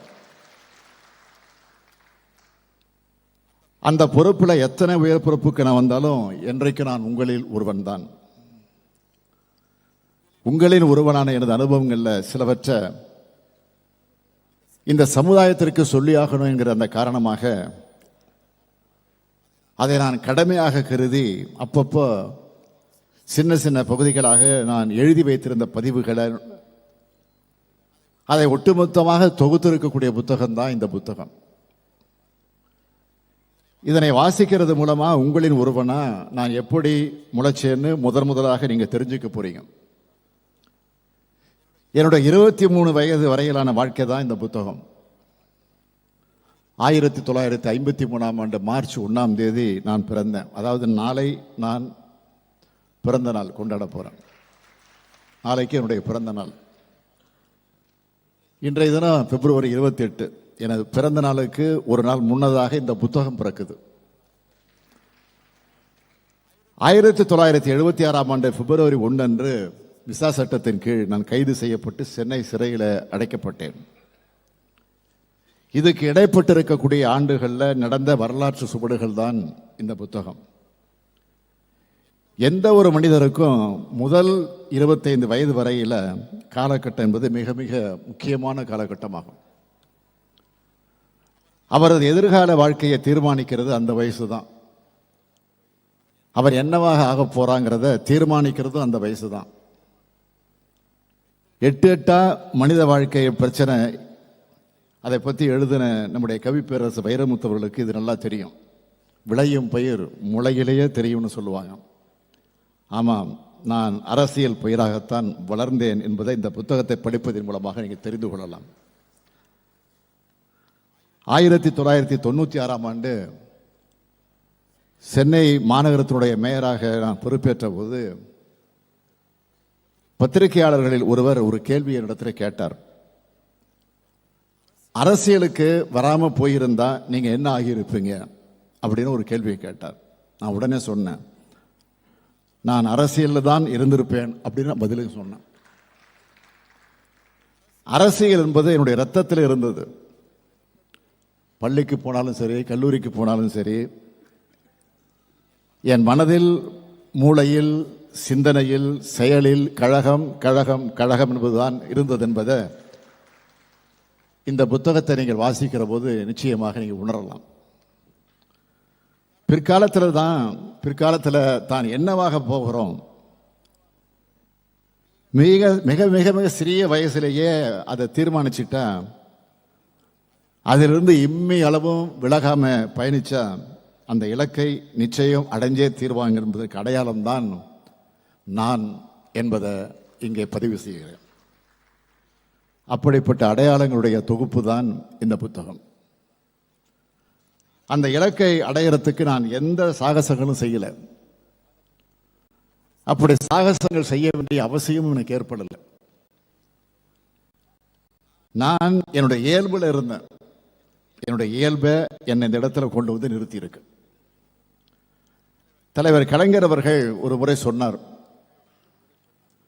நான் பக்குவப்பட்ட காலத்தில், கலைஞர் சொன்னதை சொல்றேன், நான் பக்குவப்பட்ட காலத்தில் பிறந்தவன் தான் ஸ்டாலின்,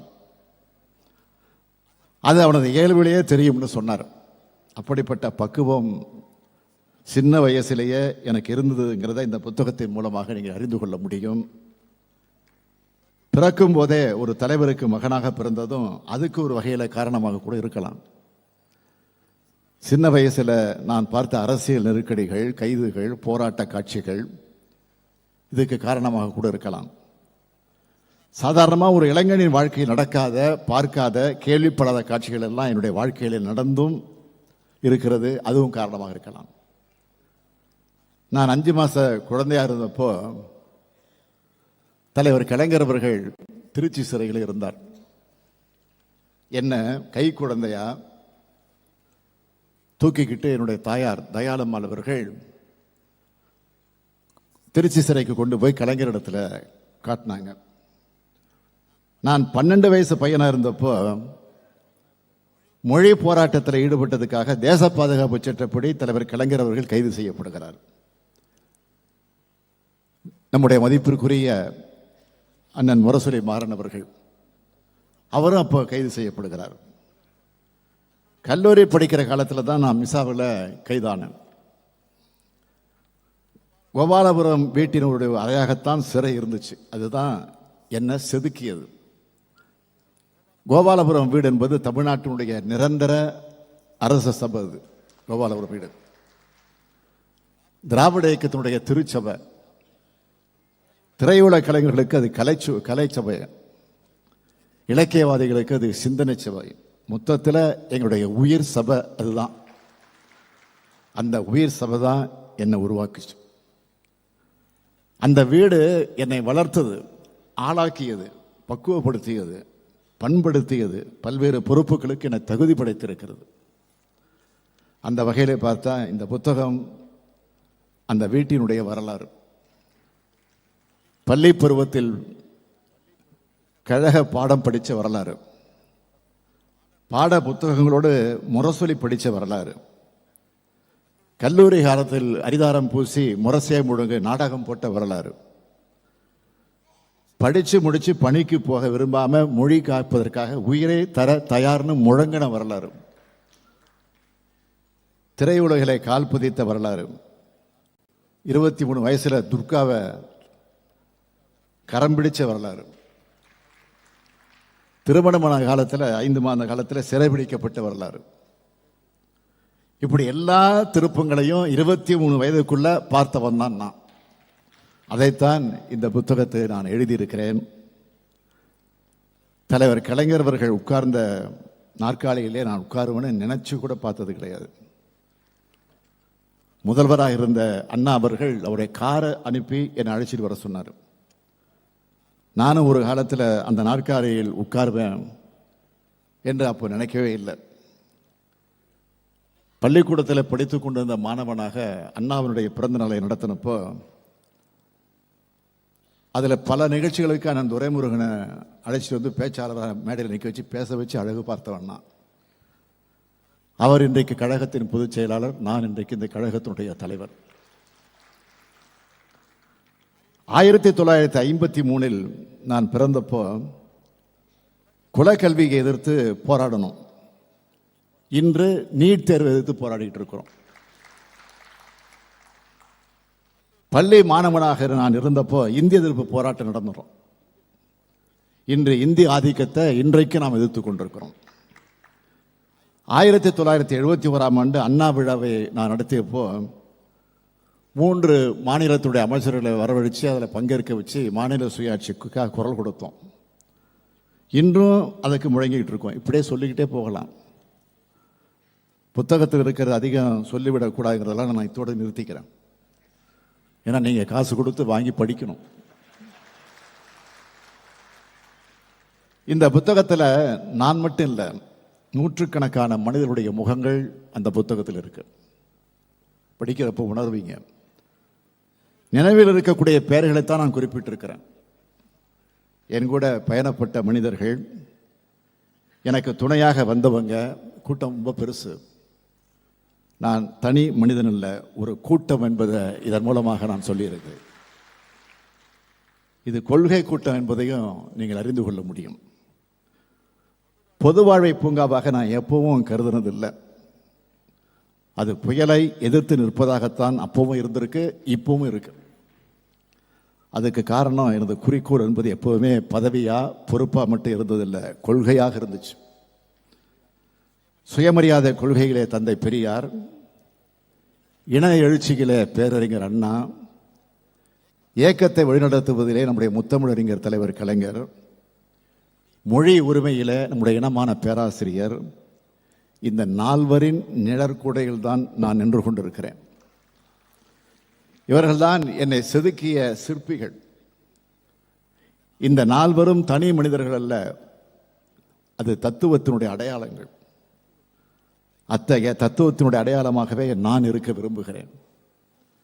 எனது தத்துவத்துக்கு திராவிட மாடல், அதான் பெயர், திராவிட மாடல். மாடல் என்பது ஆங்கில சொற்கள். அதை தமிழில் சொல்றதா இருந்தால் திராவிடவியல் ஆட்சி முறை, அதுதான் என்னுடைய கோட்பாடு. அனைத்தையும் உள்ளடக்கிய வளர்ச்சி தான் என்னுடைய கோட்பாட்டு நெறிமுறை. கல்வியில், வேலைவாய்ப்பில், தொழில் வளர்ச்சியில், சமூக மேம்பாட்டில் இந்த நாடு ஒன்று சேரணும். அந்த வளர்ச்சி என்பது அனைத்து சமூகங்களையும் மேம்படுத்துவதற்காக அமையணும். ஒரு குறிப்பிட்ட மாவட்டத்தின் வளர்ச்சியாக இல்லாமல் அனைத்து மாவட்டங்கள் சீராக வளரணும், வளர்த்தெடுக்கப்படணும்.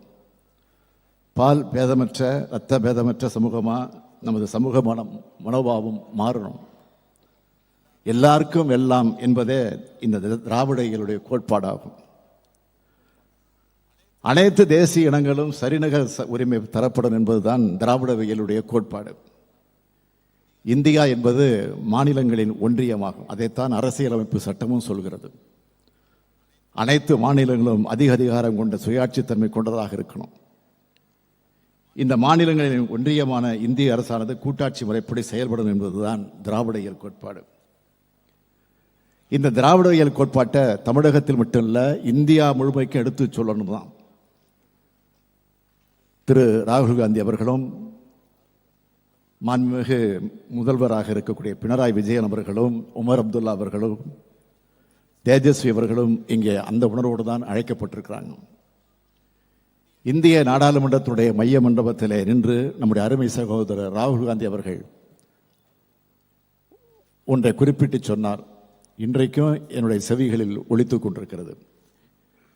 India is a union of states என்றும், BJP can never ever rule over the people of Tamil Nadu அப்படின்னு சொன்னார். அவர் திராவிடவியல் கோட்பாட்டை முழுமையாக உள்வாங்கியவர் என்பதை அவர் எடுத்து சொன்ன வார்த்தை நமக்கெல்லாம் உணர்த்தி கொண்டிருக்கிறது. இத்தகைய மனமாற்றத்தை அகில இந்திய தலைவர்கள் அனைவரும் அடையணும் தான் பேரறிஞர் அண்ணா அவர்களும் முத்தமிழறிஞர் கலைஞர் அவர்களும் விரும்பினாங்க. அவங்க காலத்தில் அடைய முடியாத மாற்றம் இப்பொழுது தெரிய தொடங்கி இருக்கு. கூட்டாட்சி தத்துவத்தினுடைய நெறிமுறைகள் குறித்து நம்முடைய சகோதரர் ராகுல் காந்தி அவர்கள் இப்போ அதிகம் பேச தொடங்கி இருக்கிறார். அதற்காக என்னுடைய சார்பில் மட்டுமல்ல, தமிழ்நாட்டு மக்களின் சார்பில் என்னுடைய வாழ்த்துக்களை, பாராட்டுகளை நான் தெரிவிச்சுக்க விரும்புகிறேன். மாநிலங்களுக்கு அதிக அதிகாரம் கொண்ட வகையில் இந்திய அரசியலமைப்பு சட்டம் திருத்தப்படணும். அதற்கு அகில இந்திய காங்கிரஸ், கம்யூனிஸ்ட் கட்சிகள், அனைத்து மாநில கட்சிகளும் குரல் கொடுக்கணும். நிதி உரிமைகள் பறிக்கப்பட்டு, சிந்தனைகள் உரிமைகள் பறிக்கப்பட்டு, செயல்படக்கூடிய உரிமைகள் பறிக்கப்பட்டு, இன்றைய தினம் மாநிலங்கள் அதிகாரமற்ற பகுதிகளாக உருக்குலையக்கூடிய காட்சியை பார்த்து நாம் தடுத்தாகணும். அதுக்கு இந்தியா முழுமைக்குமான அனைத்து கட்சிகளும் ஒன்று சேர்ந்து பாடுபடணும். மாநிலங்களின் அதிகாரங்கள் ஒவ்வொன்றா பறிபோனத காரணமாகத்தான் அந்தந்த மாநில மக்களுடைய அரசியல் உரிமைகளும் பறிக்கப்பட்டு கொண்டிருக்கு. அதனை இப்போது அனைத்து கட்சிகளும் உணர்ந்து கொண்டிருக்கின்றன. மாநிலத்தில் சுயாட்சி, மத்தியிலே கூட்டாட்சி என்பது இன்று இந்தியா முழுமைக்கான முழக்கமாக மாறிவிட்டது. அதைத்தான் நாடாளுமன்றத்தில் திரு ராகுல் காந்தி அவர்கள் அழுத்தம் திருத்தமாக குறிப்பிட்டு சொல்லியிருக்கிறார். அதேபோல் இந்த சட்டத்தினுடைய ஆட்சியாக மட்டும் இல்லாமல் சமூக நீதியின் ஆட்சியாக மாறணும்.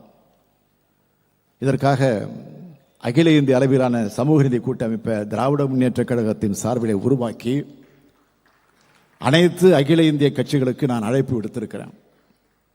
இத்தகைய திராவிடவியல் கோட்பாட்டை இந்தியா முழுமைக்கு விதைப்பதை எனது பணியாக மேற்கொள்வேன் என்று இந்த நிகழ்ச்சியின் வாயிலாக உங்கள் அத்தனை பேருக்கு நான் உறுதியாக குறிப்பிட விரும்புகிறேன். அந்த வகையில் எனது அரசியல் வாழ்க்கையின் திருப்பு முனையாக இந்த நிகழ்ச்சி அமைஞ்சிருக்கு. இந்த மேடையை பார்க்கும்போது என்னுடைய நினைவுகள் பின்னோக்கி போகுது. 1975 ஆண்டு ஆகஸ்ட் மாதம் 20ஆம் நாள் எனக்கும்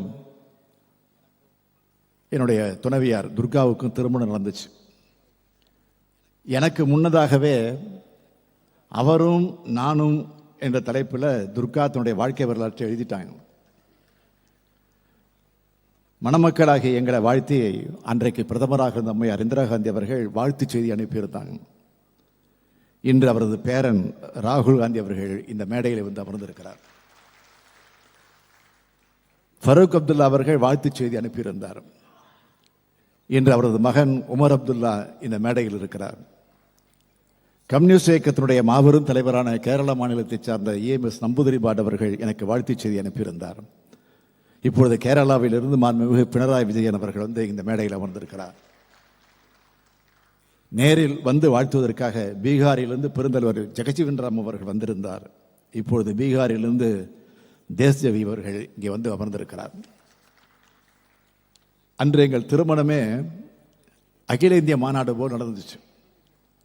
இன்று இந்த புத்தக வெளியீட்டு விழாவும் அகில இந்திய மாநாடு போல் நடந்து கொண்டிருக்கிறது. எங்களது பல்வேறு அரசியல் பணிகளுக்கு இடையில் இங்கே வந்திருந்து என்னை பெருமைப்படுத்திய ராகுல் காந்தி அவர்களுக்கும் மாண்புமிகு பினராயி விஜயன் அவர்களுக்கும் உமர் அப்துல்லா அவர்களுக்கும் தேஜஸ்வி அவர்களுக்கும் இந்த நேரத்தில் என்னுடைய நன்றியை தெரிவித்துக் கொள்ள விரும்புகிறேன். I thank each and every one of you for gracing this occasion with your presence. I have always dedicated myself to public life, and I assure that I will remain so forever. Before concluding my speech, I wish to make an appeal, not just to the leaders on the stage, but to everyone who believes in secular value. Our Indian Union is facing a big threat from deceiving forces. We all need to come together to defeat them and protect the funding principles of India. தலைவர் கலைஞர் அவர்களின் புத்தக வெளியீட்டு விழாக்களில் பெரும்பாலும் நம்முடைய கவிப்பேரரசு வைரமுத்து அவர்கள் இருப்பார்கள். இந்த மேடையிலும் வைரமுத்து அவர்கள் இருக்கிறார்கள். கலைஞர் இல்லாமல் வைரமுத்துவின் புத்தக வெளியீட்டு விழாக்கள் இருக்காது. அந்த நன்றியின் அடையாளமாகத்தான் கலைஞரின் கவிதை அடையாளமாக இங்கு வந்திருந்து வாழ்த்திய அத்தனை பேருக்கு நான் நன்றி தெரிவிச்சுக்க விரும்புகிறேன். திராவிட இயக்கமும் திரையுலகமும் பிரிக்க முடியாதவை. அதேபோல கோபாலபுரமும் கோடம்பாக்கமும் பிரிக்க முடியாதவை. தலைவர் தொடங்கி இன்று உதயநிதி வரை அது தொடர்ந்து வருது. கலையுலகின் பிரதிநிதியா இனமான நடிகர் சத்யராஜ் அவர்கள் கலந்து கொண்டு வாழ்த்துரை வழங்கியிருக்கிறார். அவருக்கு நன்றி தெரிவிச்சுக்கிறேன். கழகத்தின் பொதுச் செயலாளர் மாண்புமிகு துரைமுருகன் அவர்களும் பொருளாளர் TR பாலு அவர்களும் எனது 2 கரங்களாக இருந்து இந்த பங்களிப்பு செய்திருக்கிறாங்க.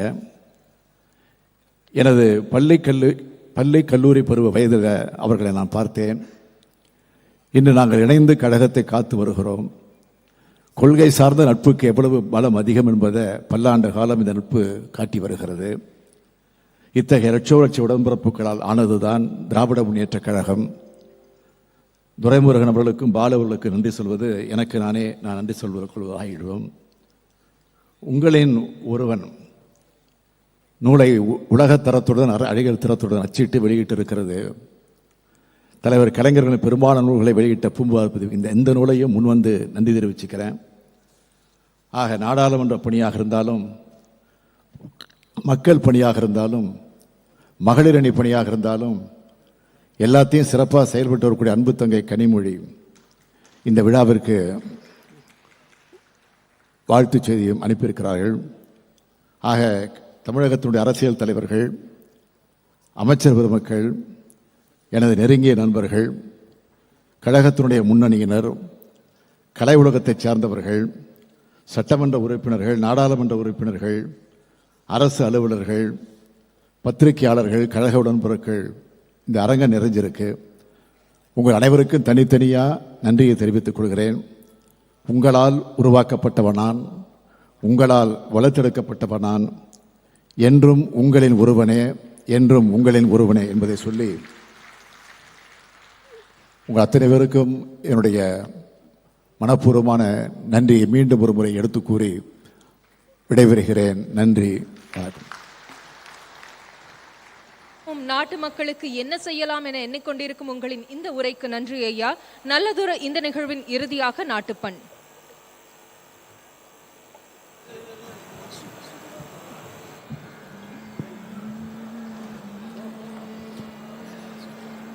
இது